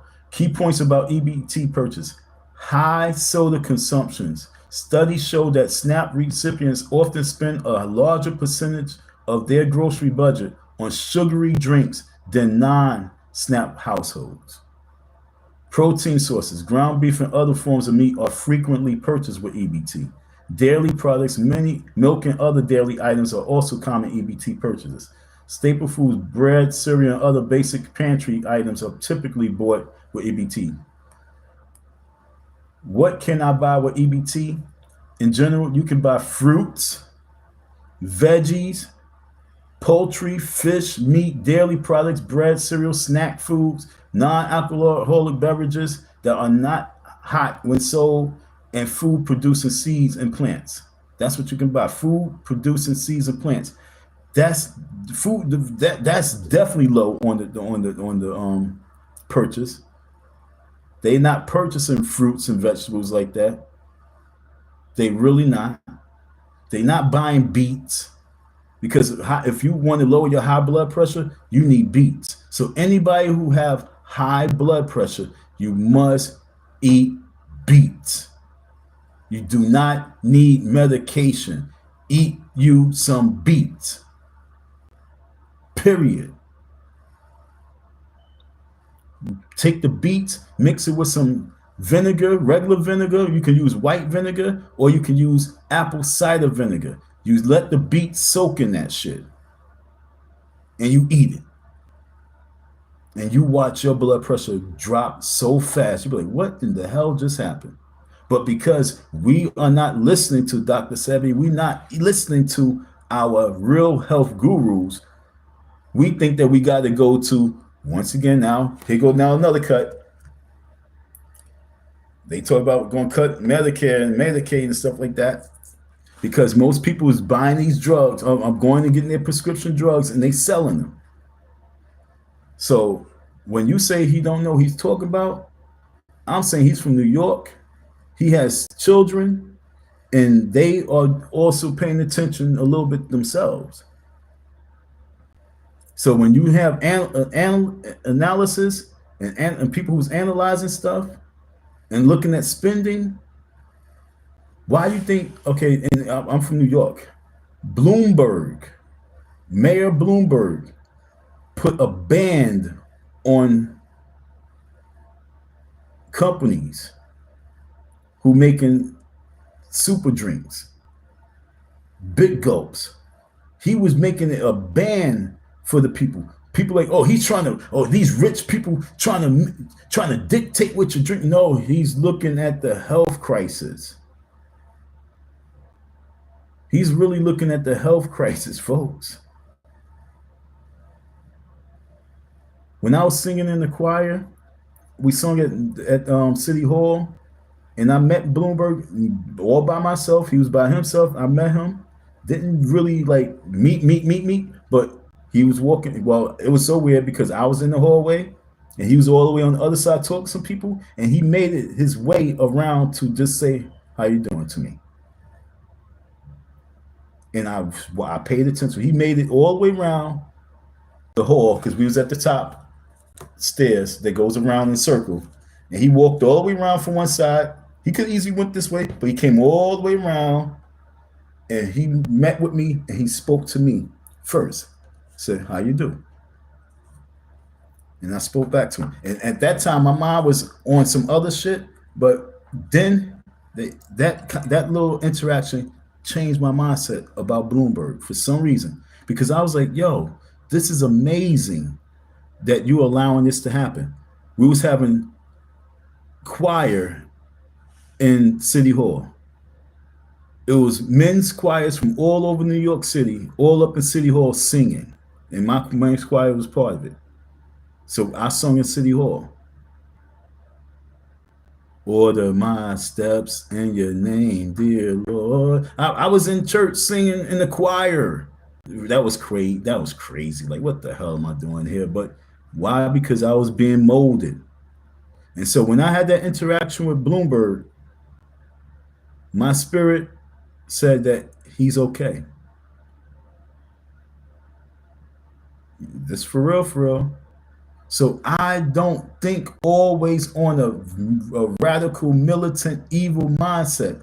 I allow the spirit to open my soul, and I paid attention to him. I was sitting there. We was waiting to sing, and I said, "Yo, I'm in City Hall. Let me walk around." So I left the men's group, and I went outside the door, the auditorium, and I was standing up on the podium, the platform, the upper level stairs, and I was like, "Yo, this is amazing." And then I said, "Oh shit, there go Bloomberg." And I was like, "Yo, I should go there and say what's up." I said, "No, you stay right here. You don't go nowhere. Just stay right here." And I was analyzing him. I was watching him. He was talking to like 3, 4 men.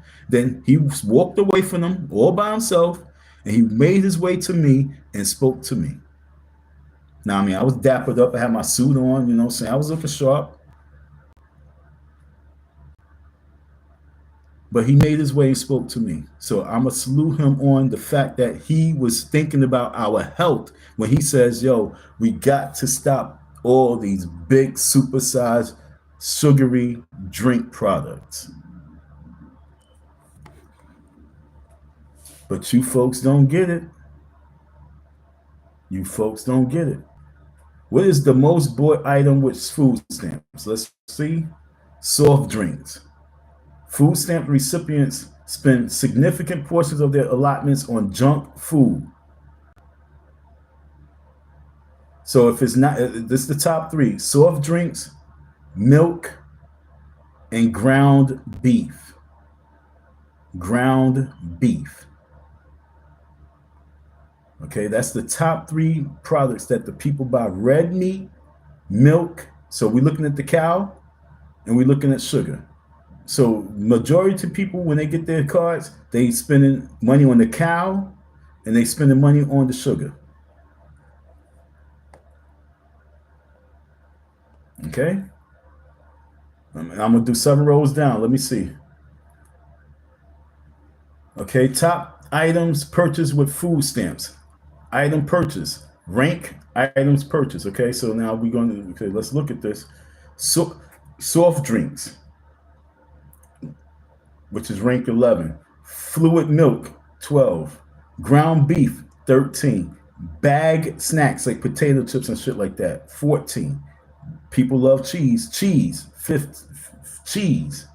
So soft drinks, 1. Milk, 2. Ground beef, 3. Potato chips, 4. Cheese, 5. Baked bread, 6. Cold cereal, 7. Fresh chicken, 8. Frozen handheld and snack lunch meat. I'm sorry, frozen handhelds and snacks. That's 8. 1, 2, 3, 4, 5, 6, 7, 8. That's 9. And lunch meat. Lunch meat is 10. So where is the fruits and vegetables? You want to know why there's so many unhealthy people? Because when they get their free cards, they run and they get everything that's not healthy for them. They do not get the fruits and vegetables. Let's go to the other side. So that was 10. Number 11, candy. Number 12, infant formula. Number 13, frozen pizza. That's why I see so many commercials for frozen pizza. 14, refrigerated juices and drinks.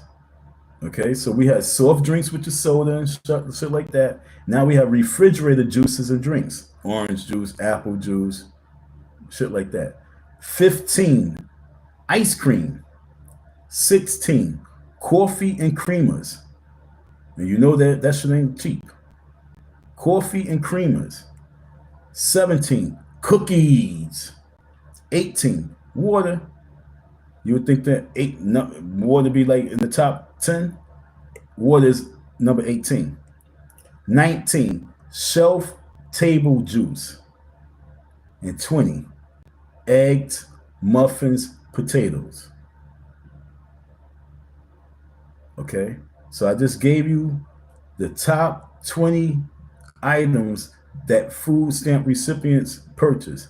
It's soft drinks, milk, ground beef, bagged snacks, cheese, baked breads, cold cereal, fresh chicken, frozen handhelds and snacks, 10, lunch meat, 11, candy, 12, infant formula, 13, frozen pizza, 14, refrigerated juices and drinks, 15, ice cream, 16, coffee and creamers, 17, cookies, 18, water, 19, shelf stable juice, and 20, eggs, muffins, and potatoes.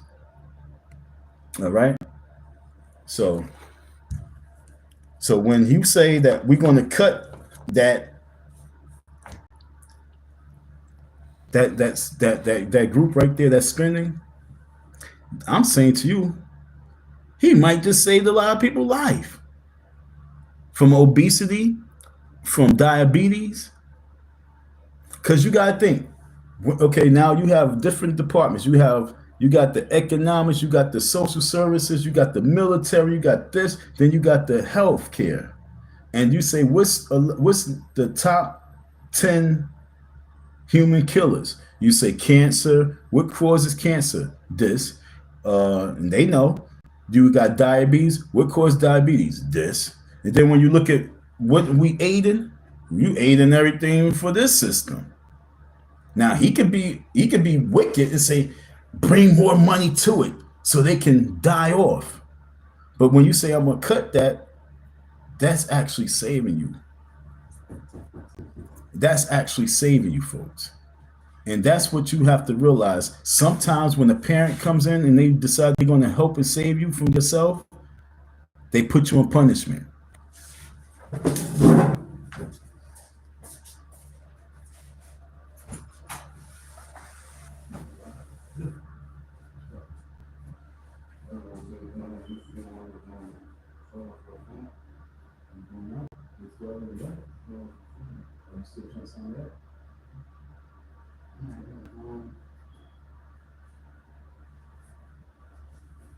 Give me a you want to do it now? You can do. We're almost there. I'm on live stream. You can come in. You can send in the chat with me real quick. Make sure your voice is still loud. Let's sit right there, bro. Have a seat, champ. But like I'm talking right now. I'm talking about EBT purchases. I was talking to the people about EBT purchases.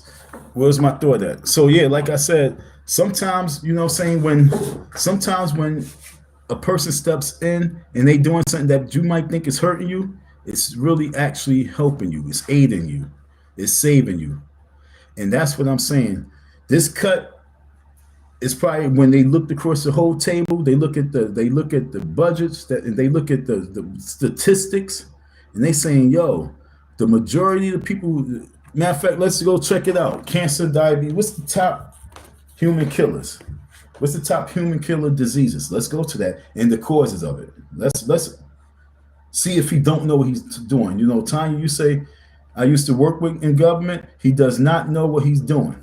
Okay, and I'm saying, I'm gonna see if he do or don't.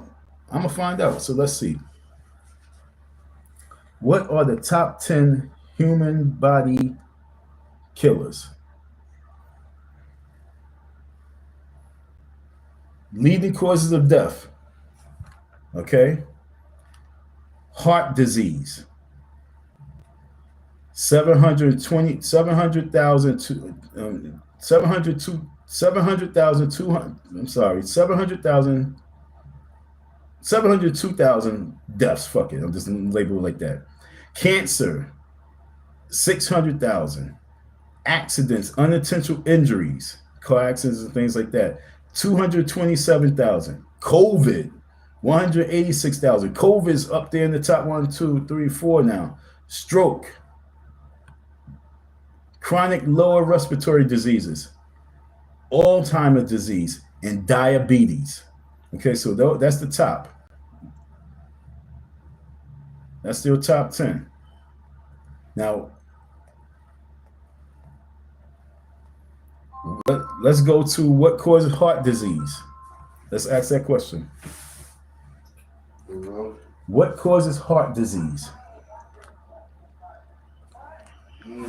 Heart disease, also known as cardiovascular disease, can be caused by a variety of factors, including lifestyle factors: smoking, high blood pressure, high cholesterol, diabetes, obesity, physical interactivity, an unhealthy diet, high in saturated and trans fats, cholesterols, and sodium. Okay, that's what causes heart disease. So when we are giving people a card to just put heart disease in their bodies, in their refrigerators, in their cabinets, everything, if Dr. Sebi was to be able to do a house call on every single house, he would probably say, garbage, garbage, garbage, throw it away, throw it away, throw it away. He would tell you to throw away 90% of what you have in your refrigerator and your cupboards. I know he would say it because I paid attention to him way before you folks. I was listening to him way before you folks. I met him personally in 1998. And I watched the first tape of him, deeply in like 2004 or something like that. So over 20 years, I've been paying attention to him. That's why I'll say that I don't have that mucus I used to have. You know what I'm saying? Because what he said that kills the people is bad blood and mucus. Bad blood and mucus. So what's happening is, don't think that they are not paying attention to Dr. Sebi. Dr. Oz, they're all them people. Dr. Sebi, he's a martyr. And they are going with his blueprint now, because his blueprint now they can use for their economic movement. So becoming healthy now becomes profitable. And when you become healthy, that means that you got to shift from unhealthy shit. So if he's saying that, we're going to cut this because all they're doing is spending it, majority of the spendings on sugary drinks, soft drinks, diabetes, and cancer, heart disease, is he hurting you or is he really helping you? So that's why I want you to just stay focused at, all right, folks?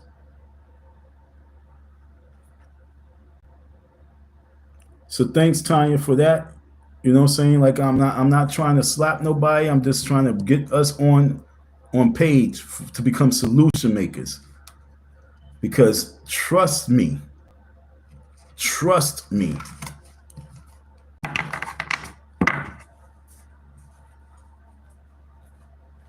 Barack Obama should have acknowledged Dr. Sebi. Barack Obama should really have acknowledged Dr. Sebi in his 8 years of being in office. What year did Dr. Sebi die?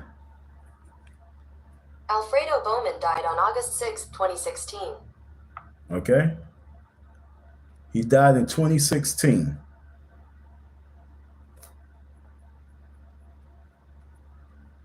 Let me see what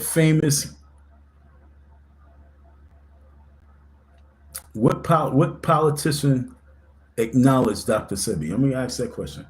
What politician acknowledged Dr. Sebi?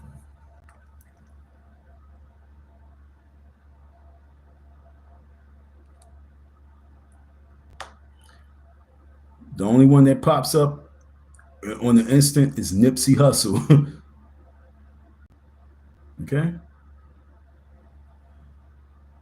Social media sleuths are lighting up their streams with conspiracy theories connecting the shooting death of Nipsey Hussle and herbalists. Okay? That's what you see.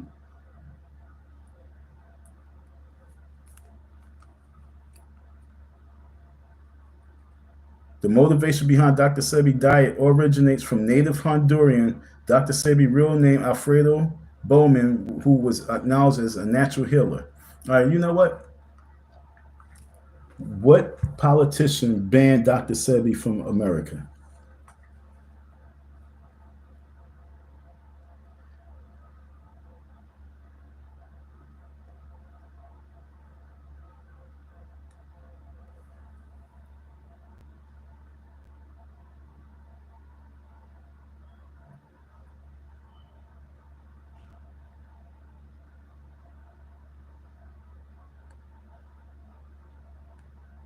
I don't see it.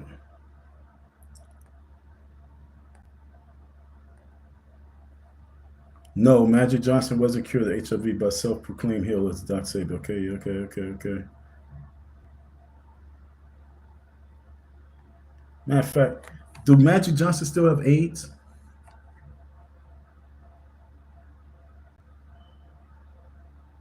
To this day, he does not have AIDS. I am not cured. I have just been taking my meds, Johnson said in the PBS interview. Nah, nigga, you're lying. Like I say, what politician ruled Dr. Sebi to leave America?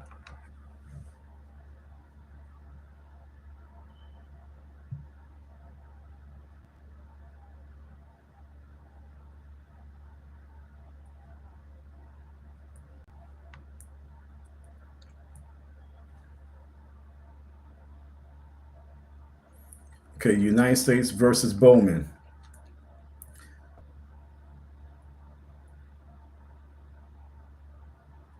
Mr.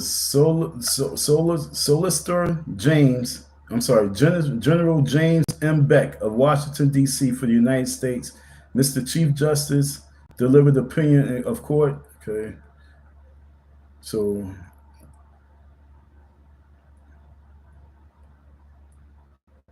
I don't want to get too much into this because I don't just see off the rip. I ain't reading all this crazy shit. But I need y'all to understand that politicians behind moving him and eradicating him out of this country. He won his lawsuit. They gave him funding, and they sent him on his way because they did not want him to be known for what he can do. So I'm just saying to you folks, it's time for us to get our minds right. Don't look at everything as a problem. Look at look at everything as becoming a solution for bettering ourselves. Don't look at what's happening right now from this administration as a problem. Look at this administration as an administration that's trying to better us to leave the weak mentality and low income programming. You can't have you can't have administration of rich moguls and they still teaching a weak mindset and low income programming. That's not going to work. That they can't. They not even structured to be like that. So a lot of the things that they don't, because majority to the world is not rich, so a lot of the people in the world won't understand this rich mentality and what they really doing. You're going to think that, oh, they just trying to aid this and aid that and do this. No, they actually are doing it for something bigger than what you can see. So let me try and get back to what I was reading. I didn't mean to shift, but you know what I'm saying? We talking about health, so we gotta talk. I'm going to talk about Dr. Sebi. We got to clean up our blood and clear out the mucus. You want to live longer? Clear out the mucus.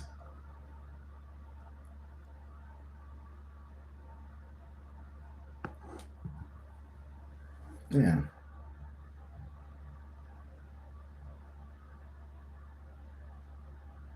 Sorry, folks, just bear with me. We was on Google a whole lot during this live stream. From last night to now, I did a whole lot of Google researching. I'm trying to find where I was at. Trump budget cut. Okay, there we go.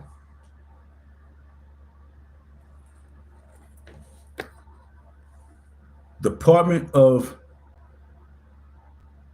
Government Efficiency.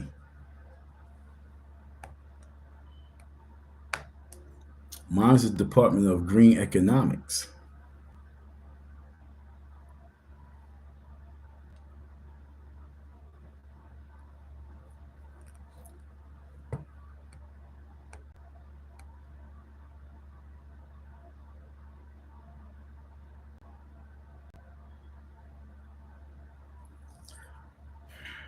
The proposed cuts are seen as necessary to offset anticipated tax reductions and address the rising federal deficit, which is currently at $1.83 trillion, to keep programs like Social Security and Medicare from going bankrupt. If you're going to make massive tax cuts without blowing up the deficit, if you're going to make massive tax cuts without blowing up the deficit, cuts in social spending are almost inevitable, says Chris Edwards, an economist, and I read that Cato Institute, a libertarian think tank. If the government doesn't make tough decisions now, programs like Social Security and Medicare could face insolvency in the coming decades. Although Trump has distanced himself from Project 25, a conservative policy roadmap published by the Heritage Foundation, Edwards believes its focus on reducing federal programs and boosting domestic production could shape his approach. I'm sure he'll draw from the Heritage Foundation, Edwards says. They've been crafting spending reforms proposals since the 1980s, and they continue to strongly influence conservative policy planning. Trump tapped Elon Musk, owner of X, and biotech founder Vivek Ramaswamy to spearhead DOGE, a government-wide cost-cutting mission. This new task force will work outside the federal government, according to Trump, with a mandate to streamline bureaucracy and slash spending. Whether Elon or Vivek bring in insiders or outsiders to revive federal operations, these efforts often end up like the Grace Commission, an external review by business leaders. Edwards says, I believe Vivek may have a deeper understanding of federal operations. However, they may underestimate the complexity of the federal agency. Trump's education proposal may force states to cut programs and raise taxes. Trump's first administration tried to make deep cuts in federal education funding, but many of those proposals stalled in Congress. Both Trump's official platform and Project 25 doubles down, calling for an end to the Department of Education and shift the responsibility for funding schools from the federal government to states and local communities. The idea is to empower state governments to manage education funding, allowing flexibility on where to direct resources. Under this approach, federal grants from K-12 programs such as Title I funding for low-income schools will see significant reductions or disappear altogether. Edwards say that cuts to federal aid will force states to dip into their budgets or cut education resources. If federal aid to states for education is cut, it will be up to the states to figure it out, Edwards said. We could see some states raise taxes, which is never popular, or reduce education budgets. For parents and students, this could mean fewer resources for public schools, reduced funding for special education, and school meal programs. It's funny, I was going to speak about the school meals. It's so sad because all these kids saying, oh, I don't like the food, and they constantly throwing away the food. The schools, out of the 130,000 schools, they probably waste hundreds of millions of dollars on food. That's why it's important for them to figure it out, what contractor they're going to go with when it comes to feeding the kids. It's always important to know about feeding the kids. The kids need quality food. The kids need quality food in the school, so they stop wasting food. And also, these little spoiled ass kids just be wasting food, period. Because their mamas allow them to waste food. Oh, he's not going to eat that. Oh, he's not going to eat that. So then I don't want it. And it's string beans. It's vegetables. But oh yeah, give them some snacks. Give them the sugary foods. Give them some potato chips. Give them pizza. Give them some macaroni and cheese.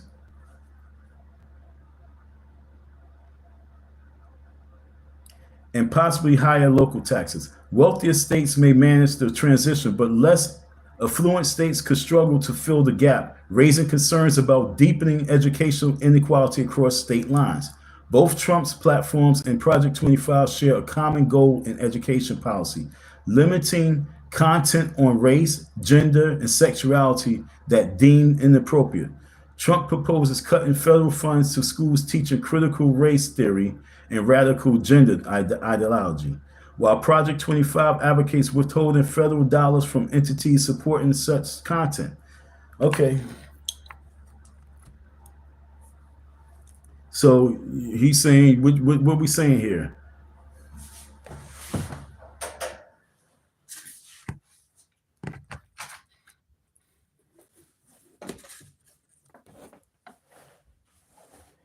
What we saying here? We have libraries. We have technology. We have many other ways that you can learn about race and gender. But for us to have teachers teaching you in the public school and paying for it, when at the end of the day is planting a seed in your mind. And what is the seed that grows in your mind?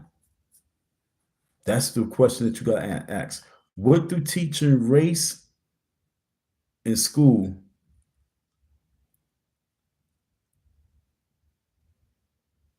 how does it benefit you? Now, many people can argue. Trust me, I can see 1,000 argues in my own mind. That's why I'm speaking in the manner, because I'm trying to play devil's advocate. Is it going to bring any type of wealth? Is it going to bring what type of wealth is it going to bring to you? That's what I'm saying with the Umar Johnson School. What education is it going to bring? Teach about African culture and all this other stuff to the people where they're going to have good paying jobs. They're going to have good entrepreneur businesses. They're going to open up great businesses. They're going to do what? And this is what I'm asking you. Thanks, Goldio. Shout out to you. Do I have a TikTok? I think so, but I don't think so. You know what I'm saying? I probably set it up, but I haven't been using it. You know what I'm saying? I really do need to. Trust me. I don't know. I just been doing this YouTube shit. It's a little easier. It's just a little easier. Thank you for the shout out. Good live. Shout out to you. Thank you, Goldie. I posted that up. Yeah, I did. Thanks. Shout out to you. So I'm just saying, okay, the alignment lies in using funding cuts as a tool to enforce these views. Under Project 25, reduced education budgets could mean larger class sizes and fewer after-school programs, similar to Trump's proposed $5.6 billion education cut in 2021. Medicaid cuts could bring higher state costs and fewer benefits. Medicaid, which provides health insurance to more than 72 million low-income Americans, is a primary target in Project 25. Currently, Medicaid is funded through a federal-state partnership where the federal government covers a set portion of each state's Medicaid expenses. The Trump administration's 2017 budget pushed for significant Medicaid cuts and repealing the Affordable Care Act, targeting $763 billion in cuts over 10 years. It backed the Cassidy Graham proposal, replacing Medicaid expansion and subsidies with a diminishing block grant. The budget also proposed a per capita cap on Medicaid and loosened consumer protection for private coverage. Trump said he would not touch Medicare, but has been quiet about Medicaid funding. Project 25 recommends capping this federal funding and turning it into block grants. I want to look at block grants. I heard about it, but I want to know what it is 100%. Fixed amounts for each state or per capita caps a set amount per person on Medicaid. Under a cap system, states receive a fixed Medicaid budget regardless of rising healthcare costs or increased enrollment during economic downturns or emergency. This funding limit could force states to cut services, reduce eligibility, or raise costs for those who remain in the program. If the federal government switches to block grants, it's going to be tough for states to keep up as costs rise. Why is cost rising? See, that's what we got to focus on. Fuck everything else. What's making everything rise? That's the fight that we need to be focused on. What's making everything rise? Yeah, you could use TikTok to get your word out and drive more traffic to your YouTube. I got to do that. My dude told me that back then. He said, yo, why? He said you should be on TikTok. I try and figure it out today. I'm going to try and spend a little time on the TikTok and see if we can do that. You know what I'm saying? I'm going to see.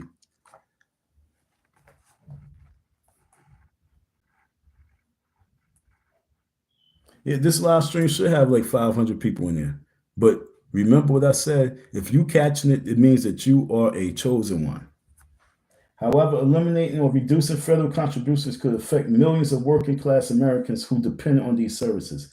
If Trump returns to his past proposal, SNAP costs may go to states where they cover 25% of the program costs. This will give states more control over eligibility and benefits but could lead to funding gaps in states with tight budgets. For millions of families who rely on programs like SNAP, cuts could mean reduced access to basic needs. Critics point out that while these programs may not affect every taxpayer directly, they help reduce poverty and stabilize local economies, especially in times of recession. Yo, that SNAP shit, yo, trust me when I tell you that the only company that's benefiting from that shit is sugar, potato chips, and soft drinks.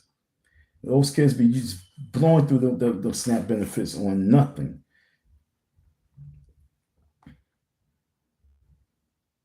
All right, so I'm not going to keep reading all this stuff. Oh, I'm almost done. How will Trump's spending cuts impact taxpayers?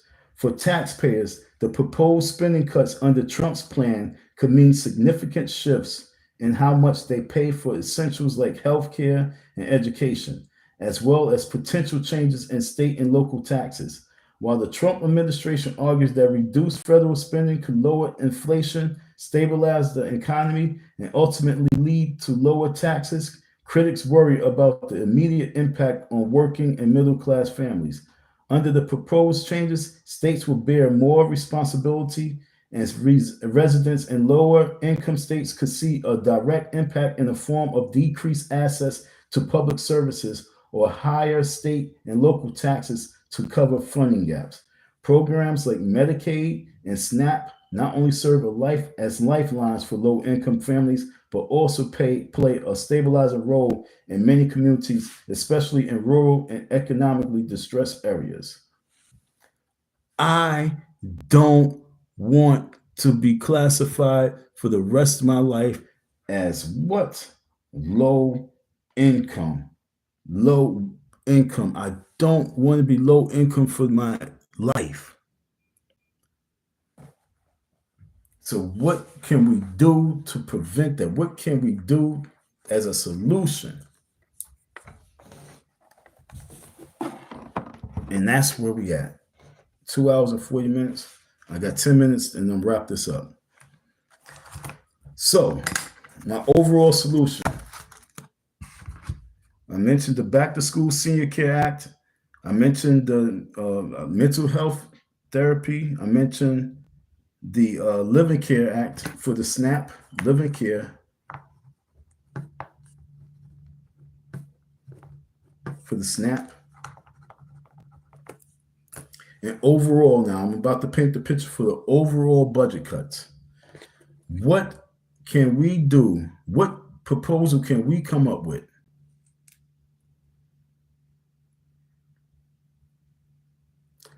I got it. I got it. Now, you folks ain't gonna like it, but I got it. On Saturdays,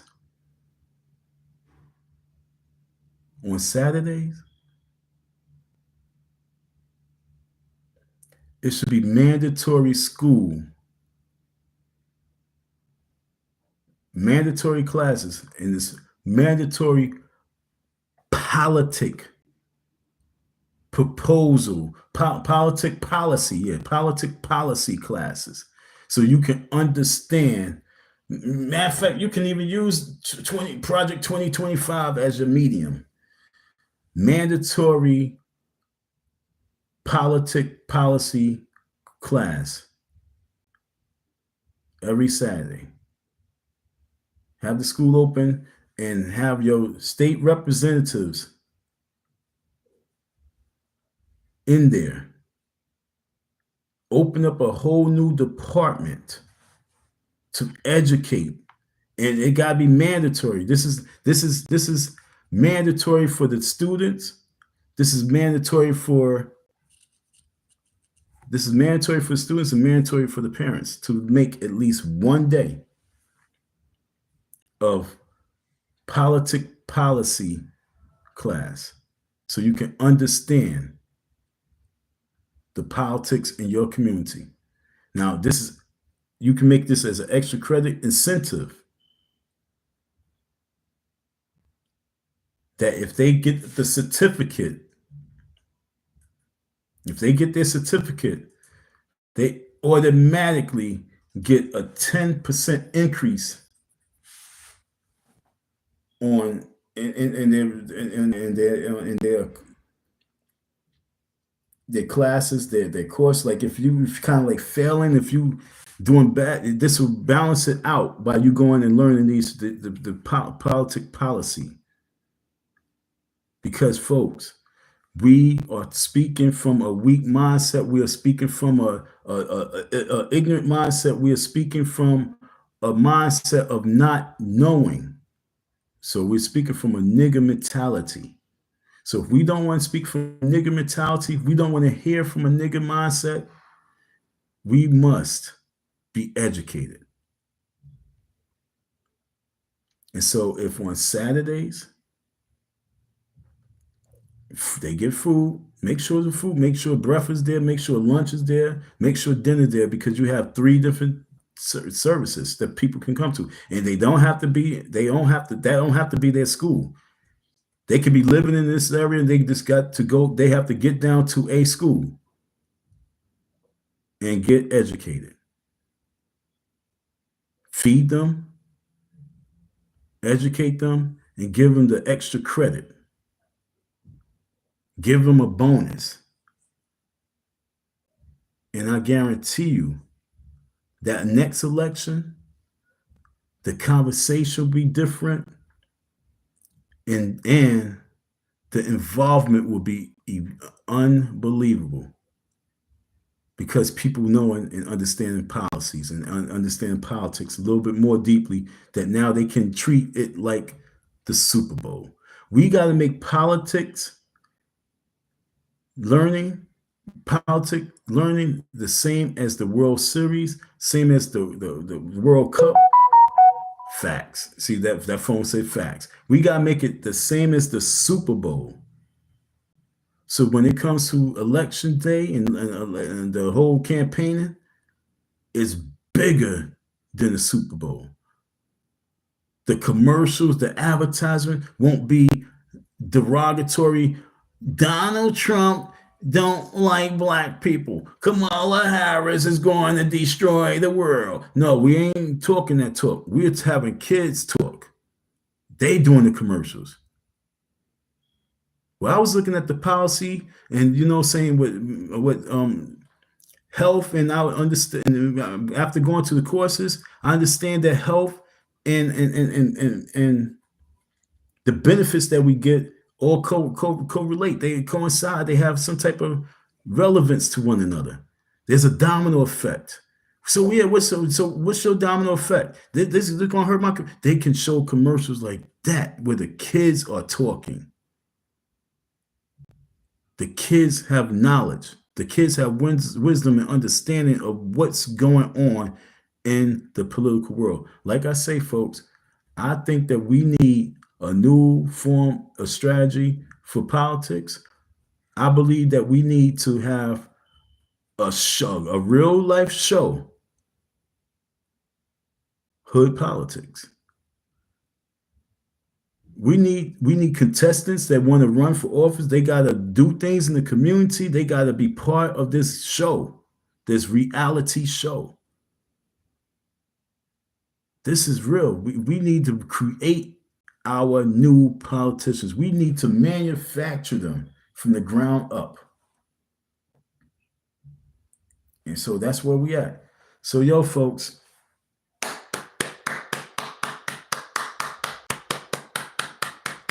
that was dope. I'm not gonna lie. That was entertaining for myself. I feel good. Let me give myself a thumbs up. Oh, can't do it right now. Yo, folks, hit that like button. Yo, if you can support, we need that support. We got Brain Freeze. I'm gonna spend the last few minutes talking about my campaigns. We got Brain Freeze. See, here go those different flyers. Look at the stages of the flyer. I still got a few thousand of these flyers because I started this late, so we didn't really jump it. But I have preparation because the way I did it for this side too. So these are my recruiter cards. So we taking these cards. We're not going to lose out on this side. That's stage 1. That's the original. Stage 2 is blotting it out. So I need more labels. So if there's a person that can help support this cause and help me get more labels, I have to do the work of putting the labels on and putting and giving. With this flyer is a $5 disc. Is $5 with this flyer for any and everybody who enrolls in Brain Freeze. So we taking it from this. I'm going to do the work, but if you guys can support the cause with the labels, I need labels for these cards. I got tons and tons of flyers. I got to put labels on. Okay, that's the work I'm sitting here about to do, but I don't have no labels right now. But what I do is I have a bunch of these right here, the blank ones. So I'm about to sit here and put the $5 discount on these. Then I have some schools I'm going to attack and go out to all next week. I got like a list of 4 or 5 schools right now that I'm going to attack. And then I'm going to get more schools as the whole week progresses. So these are the different schools I've got to attack this week. And I have to get more. I'm gonna keep showing you where we're moving. It's gonna be pages and pages of schools that I'm going to be going to. So if you can help support that cause, we got to get this going. See, me getting Brain Freeze into the schools is me opening doors for everything else we just talked about. Don't think I just want to talk the talk. We gotta walk the walk, but we gotta know how to fish. We got to know what type of bait we got to put on the reel and throw out into the ocean so we can reel these people in. We got to know how to get these people in. And the only way is by putting the right bait on the hook. Hook the people and reel them in, folks. So $ ICDON167. Don't forget my block. That's my block, my old block. 167. Not just plain old Icy Don. It's my block. 167. $ Icy Don 167. Support the cause. Help get Project Pick Me Up rolling. We have the office space. I will be doing the live stream on that next week inside the office. I didn't go in yesterday because the person who I wanted to speak to, they are on their way to Florida right now. So I'm glad I wait for next week. So we're going to be live in the office. And you guys are going to get a feel. Maybe later on, if I do a live today or later on today or maybe tomorrow, I'm going to show you another facility that I'm working out of. And we're also going to be doing some fundraising in. So folks, we are working just behind the scenes, quiet. We just need support. We're going to make it happen with or without you. We need to know the rules. Respect, unity, love, in engagement into empowerment. We got to empower ourselves, but we got to engage. So if you can support the cause, that's the unity that's needed. So we could do it with you or without you, but that's not the part of the rules doing it without you. We got to have unity in our communities so we can grow. Yo, folks, I mean, this is real talk right here. No arguing. I'm not trying to fight. I want to hear what you have to say.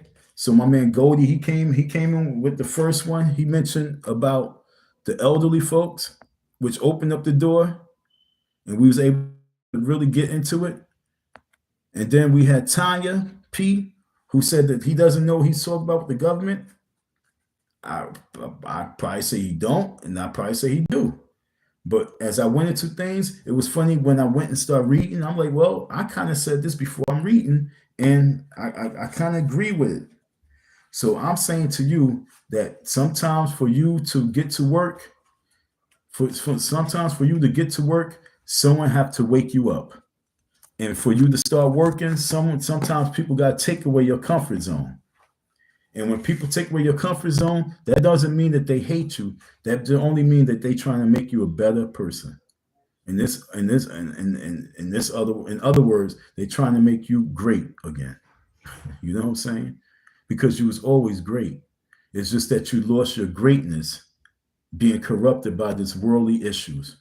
We as human beings lost our greatness as loving our body, respecting our body, empowering our body, enriching our bodies. We lost it with fast food, with microwaves, and unhealthy products where we're not loving our bodies anymore. And then we love the taste of what the artificial world, the artificial flavoring. And so we fell in love with that causing us to become unhealthy, that's causing us to have bad diets, that's causing us to have diseases.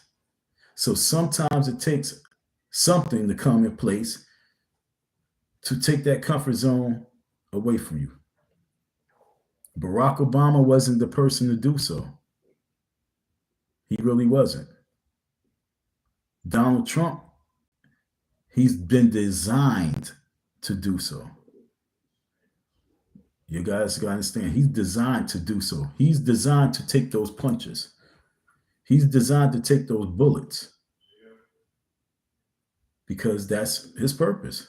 His purpose is to be that strong level of tough love for you to wake up and realize that you are not moving to greatness. Part of being great is eating straight, eating healthy, being healthy. You cannot be great if you're not healthy.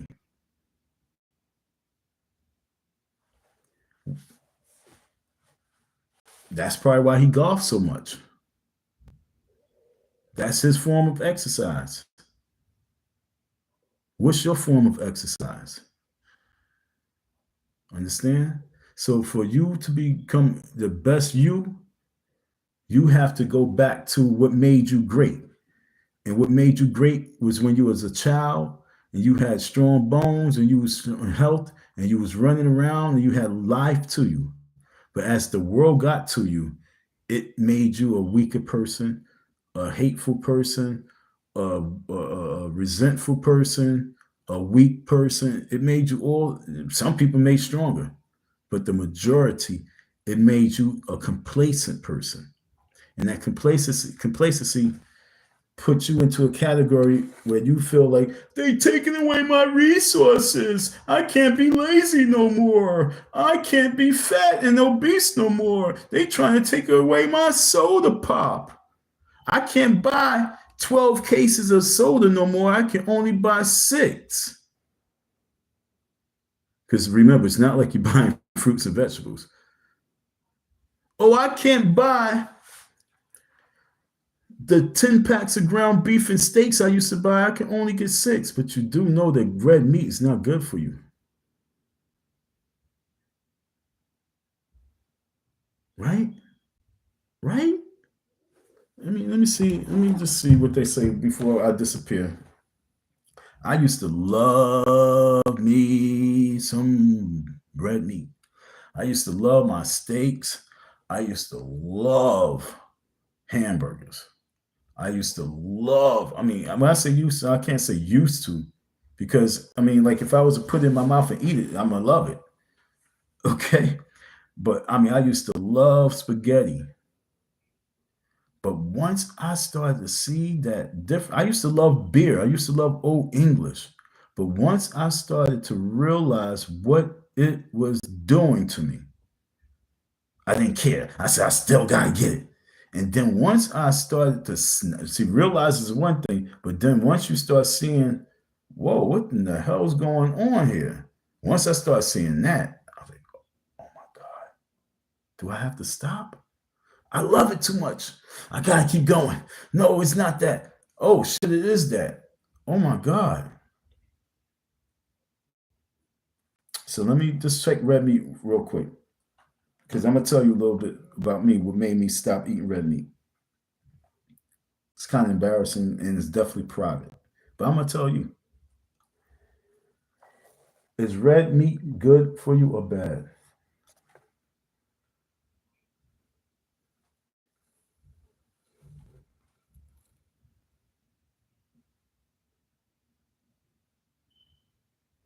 Red meat is high in saturated fat. And what do they, one of the things they say that causes heart disease is saturated fat. You know what I'm saying? Oh, red meat is high in saturated fat, which can increase the risk of heart disease and stroke. I just read the first line, first sentence. Processed red meat such as bacon and sausage has been linked to an increased risk of,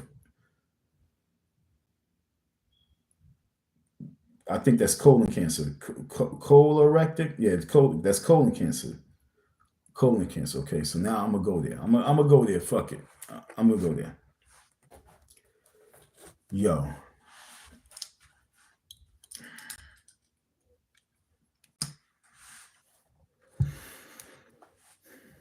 I said this before, but I'm gonna say this again in 2025.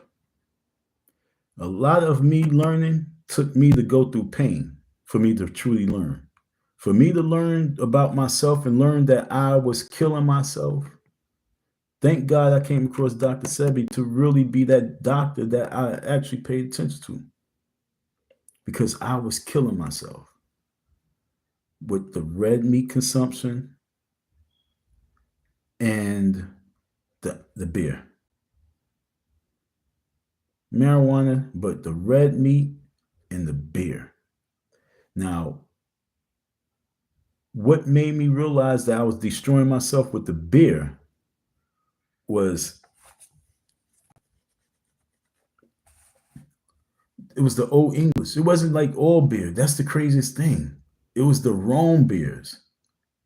And Old English is a murderer. That's why it's in many black communities. It affects the male reproductive system. I remember being in college and drinking 340s a day, 240s a day every day, 2 to 340s a day, like 6 days a week. Definitely 5 days a week, no problem. But to be honest, I was probably drinking like almost every day. And not even on some drunk business, just on some consumption shit. It became part of our lifestyle. But it really was affecting my urinary tract system. Now, when I started really realizing about the red meat, remember it says colon. Let me see, red meat colon. Is colon cancer formed from eating a lot of red meat?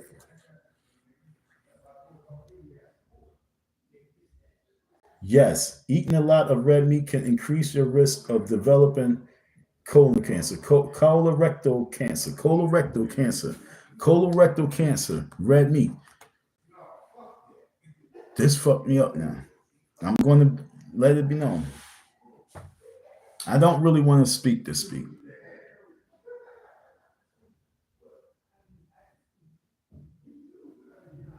But I put it to you like this. Darryl Strawberry, he was a baseball player for the New York Mets. Then he started playing for the Yankees. And then he played for San Francisco. or the LA Dodgers, one of those teams. But let's just put it to you like this: when what he did was something amazing. When he had colon cancer, or he was having colorectal problems, and they did one of those colostomy, whatever you call that shit, where they had to go up in his butt and check it all out. He did it live on TV to help teach the people. Now, remind you, Darryl Strawberry he was a young baseball player. He was a star playing in New York City. The limelight took him. The drugs took him. The alcohol took him. Eating took him. He was always a slim dude, but then all of a sudden, as he got older, he put weight on. The eating really did him dirty. Having that money and eating. And if you was to ask Darryl Strawberry, what was you eating a lot of? I'm pretty sure it was a lot of red meat. So when I seen him in his butthole, them in his butthole and all that shit, that kind of spooked me out a little bit. But when I started seeing and having problems with my own, meaning I couldn't shit, the stool wasn't passing through, it was hard, sometimes bloody. When I seen that happening to me in my 20s, young 20s, I'm like, yo, what the fuck? What's going on here? So I had to scratch my head and really, and then finally I came across Dr. Sebi, like I said, in 1998, my 20s. That conversation opened me up to realize that you eating yourself to death. When I was leaving out one of my meetings in the African Stock Exchange, Brother Johannes said to me and my man E, he's like, yo, look, bros, y'all gotta, if you're eating red meat, you gotta really stop it. Stop eating red meat, especially ground beef. You gotta stop eating red meat. He said it. Then I met Dr. Sebi, and then I realized you killing yourself. Just recently, I ate a lot of red meat. I ate some red meat straight in 1 week, a lot, and then I felt the problem that I know of, and I was like, oh shit, we gotta stop because I don't eat red meat, but I'll eat a couple of sausages, and I ate some pasta with ground beef. Instantly, you can tell the difference. I was like, oh shit wasn't feeling right. Came out, but it just wasn't feeling right. I know when the body is talking to me. So I say this because I say this with love, and this is tough love. Sometimes, and I'm using myself as an example, sometimes for us to get out of our stubbornness and ourselves, get out of our own way, we need something to forcefully shift us to be better. Now, God worked with me. He showed me, and then He sent me to people and helped me realize. But it took me too long to realize it. And I'm telling you that it's taken us too long to realize that we are our worst enemies.